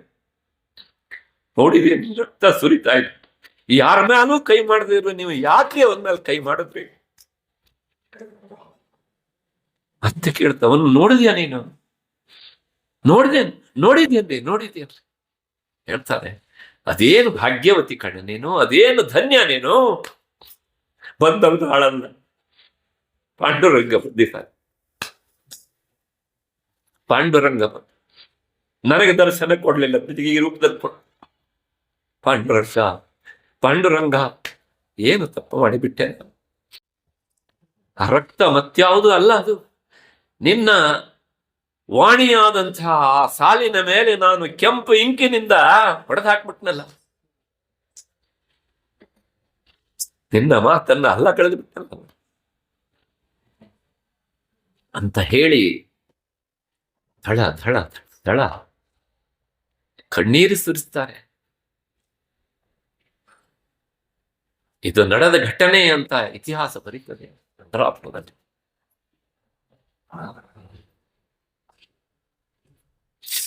ಯಾಕೆ ಹೇಳಿದೆ ಅಂದ್ರೆ, ಆ ಭಕ್ತರ ಬಗ್ಗೆ ಭಗವಂತನಿಗೆ ಅದು ಎಷ್ಟು ಪ್ರೀತಿ ಅಲ್ವಾ. ಇಂಥವರಿಗೆ ಮೋಕ್ಷ ಅಂದ್ರೆ ಇಷ್ಟೇ ದೂರ, ಇಷ್ಟೇ ದೂರ. ಒಂದು ಘಟನೆ ಹೇಳಿದ್ದೇನೆ. ಒಬ್ಬ ಮಹಾನುಭಾವರು ಹೇಳ್ತಾರೆ, ವ್ಯಾಧಸ್ಯ ಚರಣಂ ಧ್ರುವಸ್ಯ ಚ ವಯಃ ವಿದ್ಯಾ ಗಜೇಂದ್ರಸ್ಯ ಕಾಜಾತಿ ವಿದುರಸ್ಯ ಯಾದವಪತೆ ಉಗ್ರಸ್ಯ ಕಿಂ ಪೌರುಷಂ ಕುಬ್ಜಾಯಾಃ ಕಮನೀಯ ರೂಪಮಧಿಕಂ ಕಿಂ ತತ್ಸುಧಾಮ್ನೋ ಧನಂ ಭಕ್ತ್ಯಾ ತುಷ್ಯತಿ ಕೇವಲಂ ನತು ಧನೈಃ ನತು ಗುಣೈಃ ಭಕ್ತಿ ಪ್ರಿಯೋ ಮಾಧವಃ. ಭಕ್ತ್ಯಾ ತುಷ್ಯತಿ ಕೇವಲಂ ನತು ಗುಣೈಃ ನತು ಧನೈಃ ಭಕ್ತಿ ಪ್ರಿಯೋ ಮಾಧವಃ.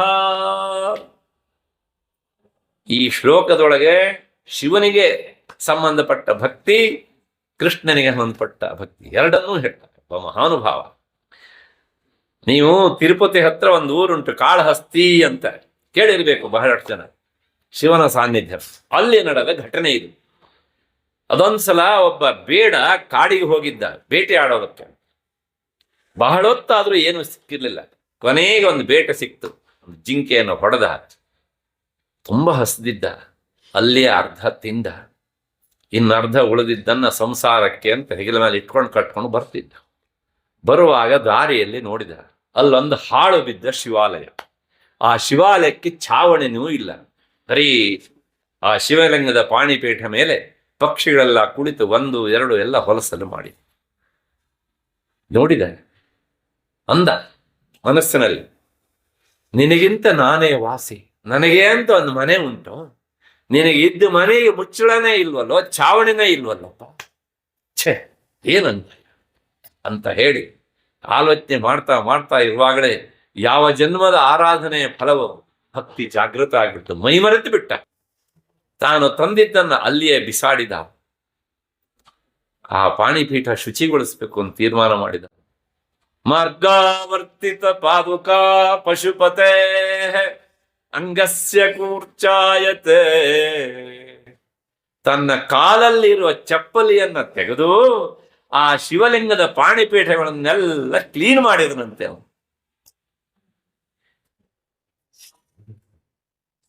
ಶುಚಿ ಆಯ್ತು. ಈಗ ತೀರ್ಮಾನ ಮಾಡಿದ, ಮುಂದೆ ಶಿವನಿಗೆ ಅಭಿಷೇಕ ಅಂದ್ರೆ ಇಷ್ಟ, ಅಭಿಷೇಕ ಮಾಡಲೇಬೇಕು. ಹೇಗೆ ಮಾಡೋದು? ಪಾತ್ರ ಇಲ್ಲ. ನೋಡಿದ ಮುಂದಕ್ಕೆ ಒಂದು ಸಣ್ಣ ತೊರೆ ಹರಿತಾ ಇತ್ತು. ಅಲ್ಲಿ ಹೋಗಿ ಒಂದಿಷ್ಟು ನೀರನ್ನು ಬಾಯಲ್ಲಿ ತುಂಬಿಕೊಂಡು ಬಂದು ಶಿವಲಿಂಗದ ಮೇಲೆ ಉಗುಳಿದ.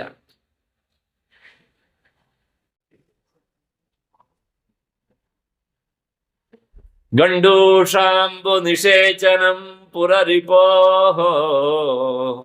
ದಿವ್ಯಾಭಿಷೇಕಾಯತೆ. ಹಾಗೆ ಅವನು ಉಗುಳಿದಾಗ ನೀರನ್ನು ತಂದು ಅವನಿಗೆ ರುದ್ರಾಭಿಷೇಕ ಮಾಡಿದಷ್ಟು ಸಮಾಧಾನ ಆಯ್ತು ಪರಶಿವನಿಗೆ. ಕಿಂಚಿತ್ ಭಕ್ಷಿತ ಮಾಂಸಶೇಕ್ಷಕ ಬಲಂ. ನೈವೇದ್ಯ ಮಾಡ್ಬೇಕು ಅಂತ ಅನಿಸ್ತು. ಏನುಂಟು, ತಾನೇ ತಿಂದ ಅರ್ಧ ಮಿಕ್ಕಿದ್ದನ್ನು ಇಟ್ಟಿದ್ದಾನಲ್ಲ ಸಂಸಾರಕ್ಕೆ ತಗೊಂಡು ಹೋಗ್ಬೇಕು ಅಂತ, ಅದನ್ನೇ ಇಟ್ಟು ನೈವೇದ್ಯ ಮಾಡಿದಂತೆ ಶಿವನಿಗೆ. ಅವನಿಗೆ ಬಹಳ ಖುಷಿ ಆಯ್ತಂತ. ಆಹಾ, ಷಡ್ರಸೋಪೇತವಾದ ಭೋಜನ ಸ್ವೀಕಾರ ಮಾಡಿದಂತೆ. ಕೊನೆಗೆ ಕಣ್ಣೀರು ಸುರಿಸ್ತಾ ಅವನನ್ನ ಪ್ರಾರ್ಥನೆ ಮಾಡಿದ. ಶಿವ ಪ್ರತ್ಯಕ್ಷ ಆದ, ಅವನನ್ನ ತನ್ನ ಹರಗಣದಲ್ಲಿ ಸೇರಿಸಿಕೊಂಡ. ಇದನ್ನು ಕೇಳಿ ಆದ್ಮೇಲೆ ನಿಮ್ಗೊಂದು ಸಂಶಯ ಬರುತ್ತೆ, ನಾಳೆಯಿಂದ ನಾವು ಹೀಗೆ ಪೂಜೆ ಮಾಡ್ಬೋದಾ ಸರ್? ನೀವು ಆ ಎತ್ತರಕ್ಕೆ ಏರಿದ್ರೆ ಖಂಡಿತವಾಗಿಯೂ ಮಾಡಿ. ಅವನಿಗೆ ತಾನು ಚಪ್ಪಲಿಯಿಂದ ಶುದ್ಧ ಮಾಡ್ತೇನೆ ಅನ್ನುವಂಥ ಹೊರಗಿನ ಅರಿವು ಇರಲಿಲ್ಲ. ನಾನು ನದಿಯ ನೀರನ್ನ ಬಾಯಲ್ಲಿ ತುಂಬಿಕೊಂಡು ಬಂದು ಉಳ್ತಾ ಇದ್ದೇನೆ ಅನ್ನುವುದು ಅವನಿಗೆ ಗೊತ್ತಿಲ್ಲ. ತಿಂದು ಬಿಟ್ಟಿರೋ ಮಾಂಸ ನೈವೇದ್ಯ ಮಾಡ್ತಾ ಇದ್ದೇನೆ ಅನ್ನೋದು ಗೊತ್ತಿಲ್ಲ ಅವನಿಗೆ. ಅವನ ಭಕ್ತಿಯ ಪರವಶತೆಯಲ್ಲಿ ಇವೆಲ್ಲವೂ ಸಹ ಏನಾಗಿವೆ, ಅವನಿಗೆ ಕಾಣ್ತಾ ಇರೋ ಒಬ್ಬನೇ ಒಬ್ಬ. ಯಾರು? ಶಿವ, ಕೇವಲ ಶಿವ. ನಮಗೂ ಹೀಗೆ ಕಂಡ್ರೆ ಹಾಗೆ ಮಾಡ್ಬೋದು. ಒಂದಾಯ್ತು. ವ್ಯಾಧಸ್ಯಾಚರಣಂ ಧ್ರುವಸ್ಯ ಚ ವಯಃ. ಧ್ರುವ ಅವ್ರ ಮನೆ ಜಗಳ. ಆಮೇಲೆ ತಾಯಿ ಹೇಳಿದ್ಲು, ಇದನ್ನೆಲ್ಲ ನಂಬ್ಕೊಳ್ಬೇಡ, ಈ ಅಪ್ಪನಕ್ಕಿಂತ ಜಗತ್ತಿಗೆ ಅಪ್ಪನಾದವನು ಇದ್ದಾನೆ, ಹೋಗು ಅವನ ಕುರಿತು ಆರಾಧನೆ ಮಾಡು. ಸುನೀತಿ. ಇವತ್ತಿನ ತಾಯಿಂದಿರಾದ್ರೆ ಹೆಂಗೆ ಹೇಳ್ತಾ ಇರ್ಲಿಲ್ಲ, ಹೇಳ್ತಿದ್ರ? ಹೋದ ದಾರಿಯಲ್ಲಿ ನಾರದರು ಸಿಕ್ಕಿದ್ರು, ನೋಡಿದ್ರು ಹೆಂಗಿದ್ದಾನೆ ಹುಡುಗ ಅಂತ. ಹಿಂಗೆ ಸಿಡಿದ್ರು ಅವನನ್ನು. ಅಂದ್ರೆ ಮಾನಸಿಕವಾಗಿ ಗಟ್ಟಿ ಇದ್ದಾನೋ ವಾಪಸ್ ಹೋಗ್ತಾನೋ ಅಂತ ಏನೆಲ್ಲ ಹೇಳಿದ್ರು. ಅವನನ್ನು ವಾಪಸ್ ಕಳಿಸ್ಬೇಕು ಅಂತ. ಜಗ್ಲಿಲ್ಲ ಹುಡುಗ. ಅಮ್ಮ ಹೇಳಿದ್ದಾಳೆ ಹೋಗ್ತೇನೆ ನಾನು. ಚಿಕ್ಕ ಮಕ್ಕಳ ಮನಸ್ಸು ಹೇಗಿರುತ್ತೆ ಅಂತಾರೆ, ಈ ಬ್ಲ್ಯಾಕ್ ಬೋರ್ಡ್ ಇದ್ದಂಗಿರುತ್ತೆ, ಏನು ಬರೆದ್ರು ಅದು ಹಾಗೆ ಮೂಡುತ್ತೆ. ತಾಯಿ ಮೊದಲೇ ಗುರು ಅಲ್ವ ಅವಳು. ಹೌದಾ, ಮಧುವನದಲ್ಲಿ ನಿಂತ ನಾರದ ದಾಳೆ ಉಪದೇಶ ಮಾಡಿದ್ರು, ಅದೇನ್ನೇ ಜಪಿಸ್ತಾ ಇತ್ತು. ಬಂದ ಎಷ್ಟು ಮಧುವನಕ್ಕೆ ಬಂದು ನಿಂತು ಬಿಟ್ಟ ತಪಸ್ಸಿಗೆ ಹುಡುಗ. 5 ವರ್ಷದ ಹಸುಳೆ. ಆ ಕ್ಷತ್ರಿಯ ಡಿಂಬ ಹೇಗಿರುತ್ತೆ ನೋಡಿ. ಕೊನೆಗೆ ಒಂದು ಕಾಲಲ್ಲಿ ನಿಂತು ತಪಸ್ ಮಾಡ್ಲಿಕ್ಕೆ ತೊಡಗಿದ ಹುಡುಗ. ದೇವತೆಗಳೆಲ್ಲ ಹೋಗಿ ಹೇಳಿದ್ರಂತೆ, ತಾನೆ ಭಗವಂತ ನೀನೇ ಅನುಗ್ರಹಿಸಿ. ಬಂದು ಎದುರುಗಡೆ ನಿಂತಿದ್ದಾನ್ರಿ ಅವನು. ಕಣ್ಣು ಬಿಡ್ತಾ ಇಲ್ಲ ಇವನು. ಯಾಕೆ ಅಂದ್ರೆ ನಾರದರು ಹೇಳಿದ್ರು, ಶಂಖ ಚಕ್ರ ಗದಾ ಪದ್ಮಧಾರಿ ಆಗಿದ್ದಾನೆ, ಅವನ ರೂಪ ಹೀಗುಂಟು, ಹೀಗೆ ನೀನು ಧ್ಯಾನ ಮಾಡುವವನಂತ ಅಂತ. ಹಾಗಾಗಿ ನಾರದರು ಏನ್ ಹೇಳಿದ್ರು ಅದೇ ರೂಪವನ್ನು ತನ್ನ ಒಳ ಬಗೆಯಲ್ಲಿ, ಒಳ ಮನಸ್ಸಿನಲ್ಲಿ ಇಸ್ಕೊಂಡು ಹಾಗೇ ಧ್ಯಾನ ಮಾಡ್ತಾ ಇದ್ದ. ಆ ಬೆಳಕಿನ ಪುಂಜದೊಳಗೆ ಆ ಪುಟ್ಟ ರೂಪವನ್ನು ಕಾಣ್ತಾ ಇದ್ದ. ಇವನು ಹೊರಗಡೆ ಬಂದು ವೇಟಿಂಗ್ ಲಿಸ್ಟ್, ಯಾರು? ಭಗವಂತ. ನೋಡ್ದ, ಇವನು ಕಂಡ್ಬಿಡ್ತಾ ಇಲ್ಲ. ಮನೆಗೆ ವಿಚಾರ ಮಾಡ್ತಾನೆ, ಹಿಂಗೇ ಇದ್ರು ನಾನು ಒಂದು ತಾಸ್ಕಾದ್ರೂ ಇವನೇನು ಕಂಡ್ಬಿಡಲ್ಲ, ನನ್ನ ರೂಪವನ್ನ ಒಳಬರಿಯಲ್ಲಿ ನೋಡ್ತಾ ಇದ್ದಾನೆ ಇವನು ಅಂತೇಳಿ ತಕ್ಷಣ ಆ ಒಳಗಡೆ ನೋಡ್ತಾ ಇದ್ದಂತ ರೂಪವನ್ನ ಹೆರಕ್ಕೆ ಎಳೆದು ಬಿಟ್ನಂತೆ ಹೊರಗಡೆ. ಆಗ ನೋಡ್ತಾ ಇದ್ದಾನೆ, ಇದ್ದಕ್ಕಿದ್ದ ಹಾಗೆ ಆ ರೂಪ ಎಲ್ಲಿ ಹೋಯ್ತು ಅಂತ ಹುಡ್ಕೋದಕ್ಕೆ ಅಂತ ಕಣ್ಣು ಬಿಟ್ರೆ ಇಷ್ಟು ಹೊತ್ತು ಒಳಗೆ ಯಾವ ರೂಪ ನೋಡ್ತಿದ್ನೋ ಅದೇ ರೂಪವನ್ನು ಹೊರಬಗೆಯಲ್ಲಿ ನೋಡಿದ ತಕ್ಷಣ ಆನಂದ ಬಾಷ್ಪ. ಮನುಷ್ಯನಿಗೆ ಬಹಳ ದುಃಖ ಆದ್ರೂ ಮಾತು ಹೊರಡೋದಿಲ್ಲ, ಬಹಳ ಸಂತೋಷ ಆದ್ರೂ ಮಾತು ಬರೋದಿಲ್ಲ. ಅವನನ್ನೇ ನೋಡ್ತಾ ಹೀಗೆ ನಿಂತುಬಿಟ್ಟ. ತನಕ ಕಣ್ಣು ಮುಚ್ಚಿಕೊಂಡು ಭಗವಂತನನ್ನ ದೂರ ಇರಿಸಿದ. ಈಗ ಮುಂದೆ ಬಂದಿದ್ದಾನೆ, ಹಾಗೇ ನೋಡ್ತಾ ಕಣ್ಣಲ್ಲೇ ನೆಕ್ಕುವ ಹಾಗೆ ನೋಡ್ತಾ ನಿಂತಿದ್ದಾನೆ.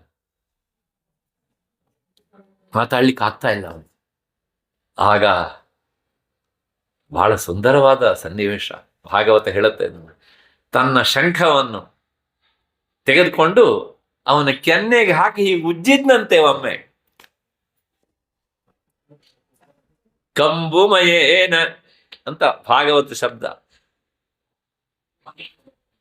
ಹಾಕಿ ಹಿಂಗೆ ಉಜ್ಜಿದ. ಆಗ ನೋಡಿ ತಕ್ಷಣ ಹೊರಬಿತ್ತು ಅವನ ಬಾಯಿಂದ ಪುಂಖಾನುಪುಂಖವಾದಂತಹ ಮಾತಿನ ಸುರಿಮಳೆ. ಏನು ಸ್ತೋತ್ರ ಮಾಡ್ತಾನೆ ಭಗವಂತನ. ಅವನಿಗೆ ಕೇಳ್ತಾನೆ, ಏನ್ ಬೇಕಪ್ಪ ಕಂದ ನಿನಗೆ? ನಾವಾದ್ರೂ ಪಟ್ಟಿ ಕೊಟ್ಬಿಡ್ತಿದ್ವಿ, ಇದೇ ಚಾನ್ಸ್ ಅಂತ. ಏನ್ ಹೇಳ್ತಾನೆ ಗೊತ್ತಾ? ತನಕ ನನಗೊಳಗಿದ್ದವ್ ನೀನೇ ಅಲ್ವಾ, ಹೊರಗಿದ್ದವ್ ನೀನೇ ಅಲ್ವಾ, ಎಲ್ಲ ಕಡೆಗೂ ನೀನಿದ್ದಿ ಅಂದ್ಮೇಲೆ ನನ್ನ ಮನಸ್ಸಿನಲ್ಲಿ ಏನಿದೆ ಅಂತ ನಿನಗೆ ಗೊತ್ತಿಲ್ವಾ?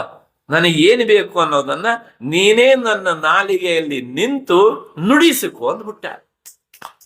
ಏನು ಮಾತ್ರ ಇದು! ಧ್ರುವಸ್ಯ ಚ ವಯಃ ಅಂದ್ರೆ ಭಗವಂತ ನನ್ನನ್ನು ಆರಾಧನೆ ಮಾಡುವ ನೀವು ವಯಸ್ಸೆಷ್ಟು ಅಂತ ಲೆಕ್ಕ ಹಾಕುವಲ್ಲ.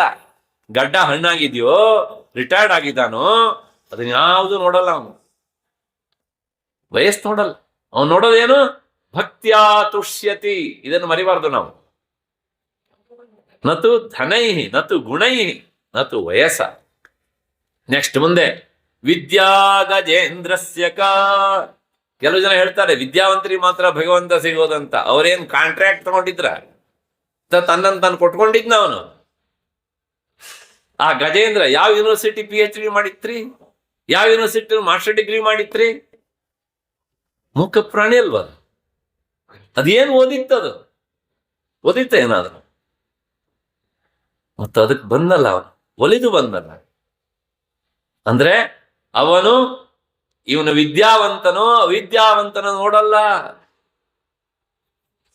ಬಹಳಷ್ಟನ್ನ ಜ್ಞಾನಿಗಳು ಕಾಳಕ್ಷರ ಓದ್ಲಿಲ್ಲ, ನೆನ್ಪಿಟ್ಕೊಳ್ಳಿ ಅಲ್ವಾ? ವಿದ್ಯಾ ಗಜೇಂದ್ರಸ್ಯ ಕಾಜಾತಿರು ವಿದುರಸ್ಯ. ಹೋಗ್ಲಿ, ಉಪಾಸನೆ ಮಾಡುವವನ್ನ, ತನ್ನನ್ನು ಆರಾಧಿಸುವವನ್ನ ಜಾತಿ ನೋಡ್ತಾನ ಅಂದ್ರೆ ಕಾ ಜಾತಿ ವಿದುರಸ್ಯ. ವಿದುರ ಗೊತ್ತಲ್ಲ, ಧೃತರಾಷ್ಟ್ರನ ತಮ್ಮ. ಅವನ ಜಾತಿ ಯಾವ್ದ್ರಿ? ತಂದೆ ವೇದವ್ಯಾಸರು, ಅವ್ರ ಜಾತಿಯೇ ಗೊತ್ತಿಲ್ಲ. ತಾಯಿ ಯಾವುದೋ ಒಂದು ದಾಸಿ. ಇವತ್ತು ಸರ್ಕಾರ ಸುಮಾರು 2,500 ಜಾತಿ ಪಟ್ಟಿ ಮಾಡುತ್ತೆ. ಆ ಯಾವ ಜಾತಿಯಲ್ಲೂ ವಿದುರನ ಜಾತಿ ಇಲ್ಲ. ಕಾಜಾತಿರ ವಿದುರಸ್ಯ. ಜಾತಿ ನೋಡೋದಿಲ್ಲ ಅನ್ನೋ ಪಕ್ಕ. ಸಂಧಾನಕ್ಕೆ ಬಂದಾಗ ಬರ್ತಾನೆ ಅಂಥೇಳಿ ದುರ್ಯೋಧನ ತರತರಾವಳಿ ಅಡಿಗೆ ಮಾಡಿಸ್ಕೊಂಡಿದ್ದ. ಅವನ್ ಬೀಗ ಬೇರೆ ದುರ್ಯೋಧನ ಕೃಷ್ಣನಿಗೆ. ಆ ಕಡೆ ಮುಖನೂ ಹಾಕ್ಲಿಲ್ಲ. ಈ ಬಡ ಗುಡಿಸಿನಲ್ಲಿ ಇದ್ದಂತಹ ವಿದುರನ ಮನೆಗೆ ಬಂದ. ಕುಮಾರವ್ಯಾಸ ಹೇಳ್ತಾನೆ, ಒಂದಿಷ್ಟು ಹಾಲು ಕೊಟ್ಟಿದ್ನಂತೆ. ಯಾರು? ವಿದುರ. ಆ ಹಾಲು ತುಂಬಿ ಹರಿತಂತೆ ಹಸ್ತಿನಾವತಿಯಲ್ಲಿ. ಆಮೇಲೆ ಆ ಭಕ್ತಿಯ ಪರವಶತೆಯಲ್ಲಿ ಬಾಳೆಹಣ್ಣು ಕೊಡಬೇಕು ಅಂತ ಹೋಗಿದ್ದಾನೆ, ಸುಲಿದಿದ್ದಾನೆ, ಒಳಗಡೆ ಇದ್ದಿದ್ದನ್ನು ತಾನು ತಿಂದಿದ್ದಾನೆ, ಸಿಪ್ಪೆಯನ್ನು ಕೃಷ್ಣನಿಗೆ ತಿನ್ನಿಸಿದ್ದಾನೆ, ಮೈ ಮರೆತು ಬಿಟ್ಟಿದ್ದಾನೆ. ಯಾದವ ಪತೆ, ಮುಂದಕ್ಕೆ ಹೋಗೋಣ, ಸಮಯ ಆಗ್ತಾ ಇದೆ, 5 ನಿಮಿಷ ಆಗ್ತಾ ಇದೆ, ದಯವಿಟ್ಟು ಕ್ಷಮಿಸಿ. ಯಾದವ ಪತೆ ಉಗ್ರಸ್ಯ ಕಿಂಪೌರುಷಂ. ಉಗ್ರಸೇನ ಮಹಾರಾಜ, ಕಂಸನ ಅಪ್ಪ, ಕಂಸನ ಸಾಯಿಸಿ ಆದ್ಮೇಲೆ ಅವನನ್ನೇ ಕೃಷ್ಣ ರಾಜನನ್ನಾಗಿ ಮಾಡ್ತಾನೆ. ಅವನಲ್ಲಿ ಏನು ಪರಾಕ್ರಮ ಇತ್ತು ಅಂತ ಅವನನ್ನು ಅನುಗ್ರಹ ಮಾಡ. ಹಣ್ಣು ಹಣ್ಣು ಹಣ್ಣು ಹಣ್ಣು ಮುದುಕ, ನೀನೇ ಸಿಂಹಾಸನ ಕುಳಿತುಕೊಳ್ಬೇಕು ಅಂದ ಅವನು, ಕೂರಿಸ್ದ ಅವನನ್ನು. ಅದಾದ್ಮೇಲೆ ಕೃಷ್ಣ ಫಸ್ಟ್ ಮೊದಲನೇ ಸಲ ಮಧುರೆಗೆ ಬಂದಾಗ ಆ ಮಧುರಾ ನಗರದ ವೀಥಿಯಲ್ಲಿ ಓಡಾಡ್ತಾ ಇರುವಾಗ ಕಂಸನಿಗೋಸ್ಕರ ಅವನು ಮೈಗೆ ಮುಖಕ್ಕೆ ಬಳಿಯೋದಕ್ಕೆ ಅಂತ ಗಂಧ ತಗೊಂಡು ಹೋಗ್ತಾ ಇದ್ಲು ಒಬ್ಳು ತ್ರಿವಕ್ರೆ ಅಂತ ಒಬ್ಳು ಹೆಣ್ಮಗಳು. 3 ಕಡೆಗೆ ಗೂನಿ ಅವಳು. ಗೂನಿ ಅಂದ್ರೆ ಗೊತ್ತಲ್ಲ, ಡೊಂಕ ಆಗ್ಬಿಟ್ಟಿತ್ತು. ಕೃಷ್ಣ ನೋಡಿದ ತಕ್ಷಣ ನೀನ್ ಕೇಳೋದು ಹೆಚ್ಚು, ನಾನು ಕೊಡೋದು ಹೆಚ್ಚು, ಎಲ್ಲ ಕಡೆಗೂ ಹಚ್ಕೊಟ್ಬಿಡ್ತಾನೆ. ಕಂಸನಿಗೆ ಅಯ್ಯೋ ಇಷ್ಟು ದಿವಸ ಮೆತ್ತಿ ಮೆತ್ತಿ ಸಾಕಾಗಿ ಹೋಗಿದ್ದು ನನಗೆ, ಈ ಅವಕಾಶ ಎಲ್ಲಿ ಸಿಗ್ತದೆ ಅಂತ ಹೇಳಿ ಕೃಷ್ಣನಿಗೆ ಲೇಪಿಸಿ ಬಿಟ್ಲು ಅದನ್ನೆಲ್ಲವನ್ನು. ಕೃಷ್ಣ ನೋಡಿದ, ಏನು ಬೇಕು, ಏನು ಬೇಡ, ನೀನು ಮಹಾನುಭಾವ ಅಂತ ಕೇಳಿದ್ದೇನೆ. ಆ ಗೋಪಿಕಾ ಸ್ತ್ರೀಯರು ಪುಣ್ಯಾತ್ಮರಪ್ಪ, ಹಾಗಿದ್ರು ಒಂದು ಕೆಲಸ ಮಾಡು ಅಂತಂದು ಅವಳ ಕಾಲನ್ನ ಮೆಟ್ಟಿದ, ತನ್ನ ಬಲಗಾಲಲ್ಲಿ ಅವಳ ಗಲ್ಲಕ್ಕೆ ಕೈ ಹಾಕಿ ಎತ್ತಿದ, ಸ್ಟ್ರೇಟ್ ಆಗ್ಬಿಟ್ರು ಅವಳು. ಕುಬ್ಜಾಯ ಕಮನೀಯ ರೂಪ ಮಧಿಕಂ ಕಿಂ, ಲಾಸ್ಟ್ ಒನ್, ಕಿಂ ತತ್ ಸುಧಾಮ್ನೋಧನಂ. ಸುಧಾಮ್ನ ಅಂತ ಒಬ್ಬ ದರಿದ್ರ ಬ್ರಾಹ್ಮಣ, ಕತೆ ಗೊತ್ತು. ಕೃಷ್ಣ ಮತ್ತು ಸುಧಾಮ ಇಬ್ರು ಒಟ್ಟಿಗೆ ಓದಿದವರು, ಸಂದೀಪಿನಿ ಮುನಿಗಳ ಹತ್ತಿರ ಕಾಶಿಯಲ್ಲಿ. ಸುಧಾಮ ಮಹಾಜ್ಞಾನಿ, ಮತ್ತೆ ಜ್ಞಾನಿಗಳು ಅದೇ ವಿಠ್ಠಲ ಉಪಾಧ್ಯಾಯರಿಗೆ ಆಗಿತ್ತೋ ಹಾಗೆ ಸಮಸ್ಯೆ. ಹೆಂಡತಿ ಹೇಳ್ತಾಳೆ, ನಾನು ಕೃಷ್ಣ ಒಟ್ಟಿಗೆ ಓದ್ದೇವ್ರು ಅಂತ ಹೇಳ್ತೀರ್ರಿ, ದ್ವಾರಕೆಯಲ್ಲಿ ಇದ್ದಾನಂತೆ, ಹೋಗ್ರಿ, ಸ್ಮರತಾಂ ಪಾದಕಮಲಮಪಿ ಆತ್ಮಾನಮಪಿ ಯಚ್ಛತಿ, ಅವನನ್ನು ಸ್ಮರಿಸಿದರೆ ತನ್ನನ್ನೇ ತಾನು ಕೊಡ್ತಾನಂತೆ ಅಂತ ನೀವೇ ಹೇಳ್ತೀರಿ, ಹೋಗಿ ಒಂದು ಮಾತು ಹೇಳ್ಬಾರ್ದಂದ್ರಿ ಕೃಷ್ಣ, ಏನೂ ಇಲ್ಲ, ಏನೋ ಅಲ್ಪಡ. ಸುಧಾಮ ಯೋಚನೆ ಮಾಡ್ತಾರೆ, ಕೇಳೋದಕ್ಕೆ ಹೋಗ್ಬಾರ್ದು, ಕೊನೆ ಪಕ್ಷ ಕೃಷ್ಣನನ್ನು ನೋಡೋದಕ್ಕೆ, ಅದಕ್ಕೆ ನನ್ನ ಹೆಂಡತಿ ಪ್ರಚೋದನೆ ಕೊಡ್ತಿದ್ದಾಳಲ್ಲ, ಇವಳ ದೃಷ್ಟಿಯಲ್ಲಿ ನಾನು ಕೇಳೋದಕ್ಕೆ ಹೋಗೋದು, ಆದ್ರೆ ನಾನು ಹೋಗೋದು ಕೃಷ್ಣನ ದರ್ಶನ ಮಾಡೋದು. ಮಹಾತ್ಮರನ್ನು ಹಾಗೆ ನೋಡಬಾರ್ದು, ಏನಾದ್ರು ಇದೆಯೇನೆ ಮನೆಯಲ್ಲಿ ಅಂತ ಕೇಳಿದ ಸುಧಾಮ. ಏನಿಲ್ಲ, ಹಿಂಬಾಗಿಲಲ್ಲಿ ಹೋಗಿ 4 ಮನೆಯನ್ನ ಕೇಳಿ ಒಂದಿಷ್ಟು ಮನೆಯ ಅವಲಕ್ಕಿ, ಒಬ್ಬೊಬ್ಬರ ಮನೆ ಅವಲಕ್ಕಿ ಒಂದೊಂದು ರೀತಿ, ಕೆಲ ಮನೆಯವರು ದಪ್ಪ ಅವಲಕ್ಕಿ, ಕೆಲ ಮನೆಯವರು ಮೀಡಿಯಂ ಅವಲಕ್ಕಿ, ಕೆಲ ಮನೆಯವರು ಸಪೂರ ಅವಲಕ್ಕಿ ಎಲ್ಲ ಹಾಕಿ ಒಂದು ಬಟ್ಟೆಯಲ್ಲಿ ಕೊಟ್ಟು ಇಟ್ಲು. ಎಲ್ಲಿಟ್ಲು, ಅವನು ಹಿಂಗೆ ಕೈ ಎತ್ತಿದ್ರೆ ಒಂದು ದೊಡ್ಡ ಕುಳಿ ಇಲ್ಲಿ ಹಿಂಗೆ ಇಟ್ಬಿಟ್ರೆ ಮುಚ್ಚ. ಮೂಳೆ ಚಕಣ, ಅವನ ದೇಹದಲ್ಲಿ ಎಷ್ಟು ಮೂಳೆ ಇದೆ ಅಂತ ಎಣಿಸ್ಬೋದು ಅಂತ. ಹೌದಾ, ಅಗಸೆ ಬಾಗಿಲಿನಲ್ಲಿ ಹೋಗ್ತಾ ಇದ್ದಾನೆ ಸುಧಾಮ. ಕೃಷ್ಣ ಹಂಸತುಲಿಕಾ ತಲ್ಪದಲ್ಲಿ ಅರಮನೆಯಲ್ಲಿದ್ದಾನೆ. ತಕ್ಷಣ ಹೇಳ್ತಾನೆ ತನ್ನ ಪರಿಜನರಿಗೆ, ರುಕ್ಮಿಣಿಗೆ, ಎಲ್ಲರಿಗೂ ಸಹ, ಒಬ್ಬ ಮಹಾಜ್ಞಾನಿ ಬರ್ತಾ ಇದ್ದಾನೆ, ನನ್ನ ಭಕ್ತ, ಅವನನ್ನು ಎದುರುಗೊಳ್ಳೋದಕ್ಕೆ ತಯಾರಿ ಮಾಡಿ ಅಂತ. ಅವನೆಲ್ಲ ಬರ್ತಾ ಇದ್ರೆ ಕೃಷ್ಣ ಇವನ್ನೆಲ್ಲ ಕರ್ಕೊಂಡು ಅಗಸೆ ಪಾಲಿಗೆ ಅವನೇ ಹೋದ, ಕರ್ಕೊಂಡು ಬರ್ತಾನೆ. ತಾನು ಕುಳಿತಂತ ಹಂಸತುಲಿಕಾ ತಲ್ಪದಲ್ಲಿ ಕೂರಿಸ್ತಾನೆ, ಪಾದ ತುಳಿತಾನೆ, ಪ್ರೋಕ್ಷಣೆ ಮಾಡ್ಕೊಳ್ತಾನೆ. ಸ್ವತಃ ಭಗವಂತ ಎಲ್ಲರಿಗೂ ಪ್ರೋಕ್ಷಣೆ ಹಾಕ್ತಾನೆ. ಕೃಷ್ಣನ ಪರಿಜನರು ಹೇಳ್ತಾರೆ, ಕಿಮನೇನ ಕೃತಂ ಪುಣ್ಯಂ ಅವಧೂತೇನ ಭಿಕ್ಷುಣ. ಈ ಮಹಾನುಭಾವ ಭಿಕ್ಷು ಅದೇನು ಪುಣ್ಯ ಮಾಡಿ, ಮೈ ಮೇಲಿದ್ದ ಇಷ್ಟುದ್ದ ಬಟ್ಟೆ, ಮೂಳೆಗಳನ್ನು ಎಳಿಸ್ಬೋದು, ಆದ್ರೆ ಸಾಕ್ಷಾತ್ ಭಗವಂತ ನಮ್ಮ ಒಡೆಯ ಇವನಿಗೆ ಸೇವೆ ಮಾಡ್ತಾ ಇದ್ದಾನೆ. ಎಲ್ಲರೂ ಇವನ ಸೇವೆ ಮಾಡ್ತಾರೆ, ಆದ್ರೆ ಅವನು ಇವನಿಗೆ ಸೇವೆ ಮಾಡ್ತಿದ್ದ. ಇವನು ಎಂತಹ ಭಕ್ತ ಶ್ರೇಷ್ಠ ಅಂತ ಹೇಳಿ ಕಣ್ಣೀರು ಸುರಿಸ್ತಾ ಮಾತನಾಡ್ತಾನೆ.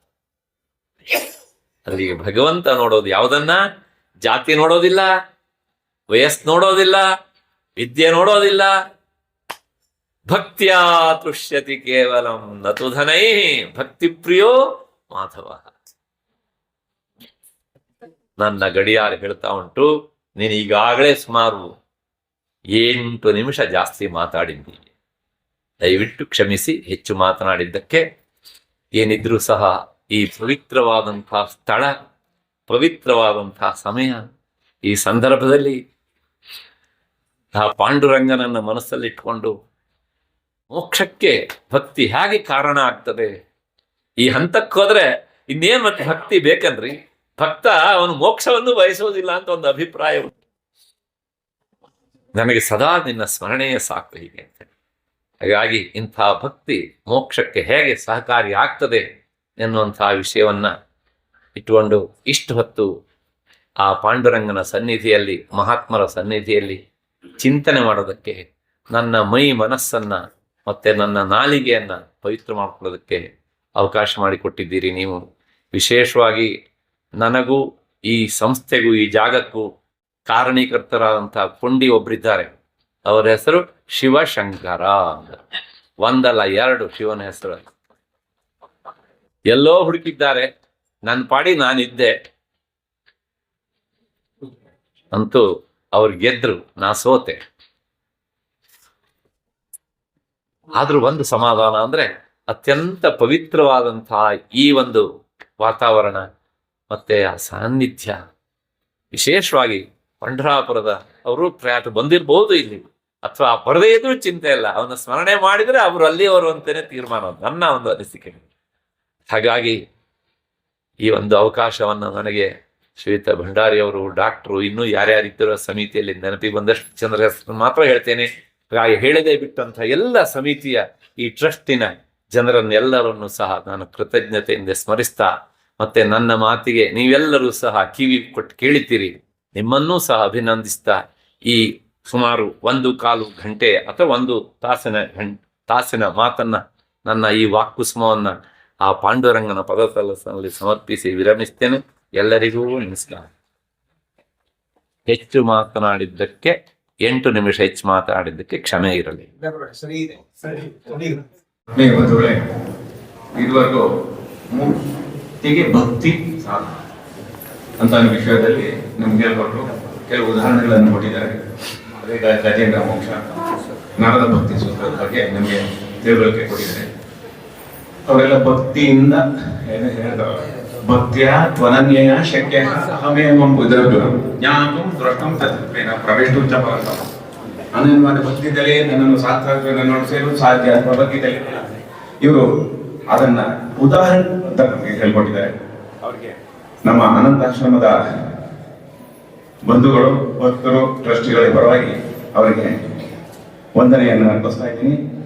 ಈಗ ಅವರಿಗೆ ಫಲಪುಷ್ಪವನ್ನ ಡಾಕ್ಟರ್ ಶಂಕರ್ ಅವರು ಕೊಡಬೇಕು ಅಂತ ನಿಮ್ಮೆಲ್ಲವರ ಪರವಾಗಿ ಕೇಳ್ಕೊತಾ ಇದ್ದೀನಿ.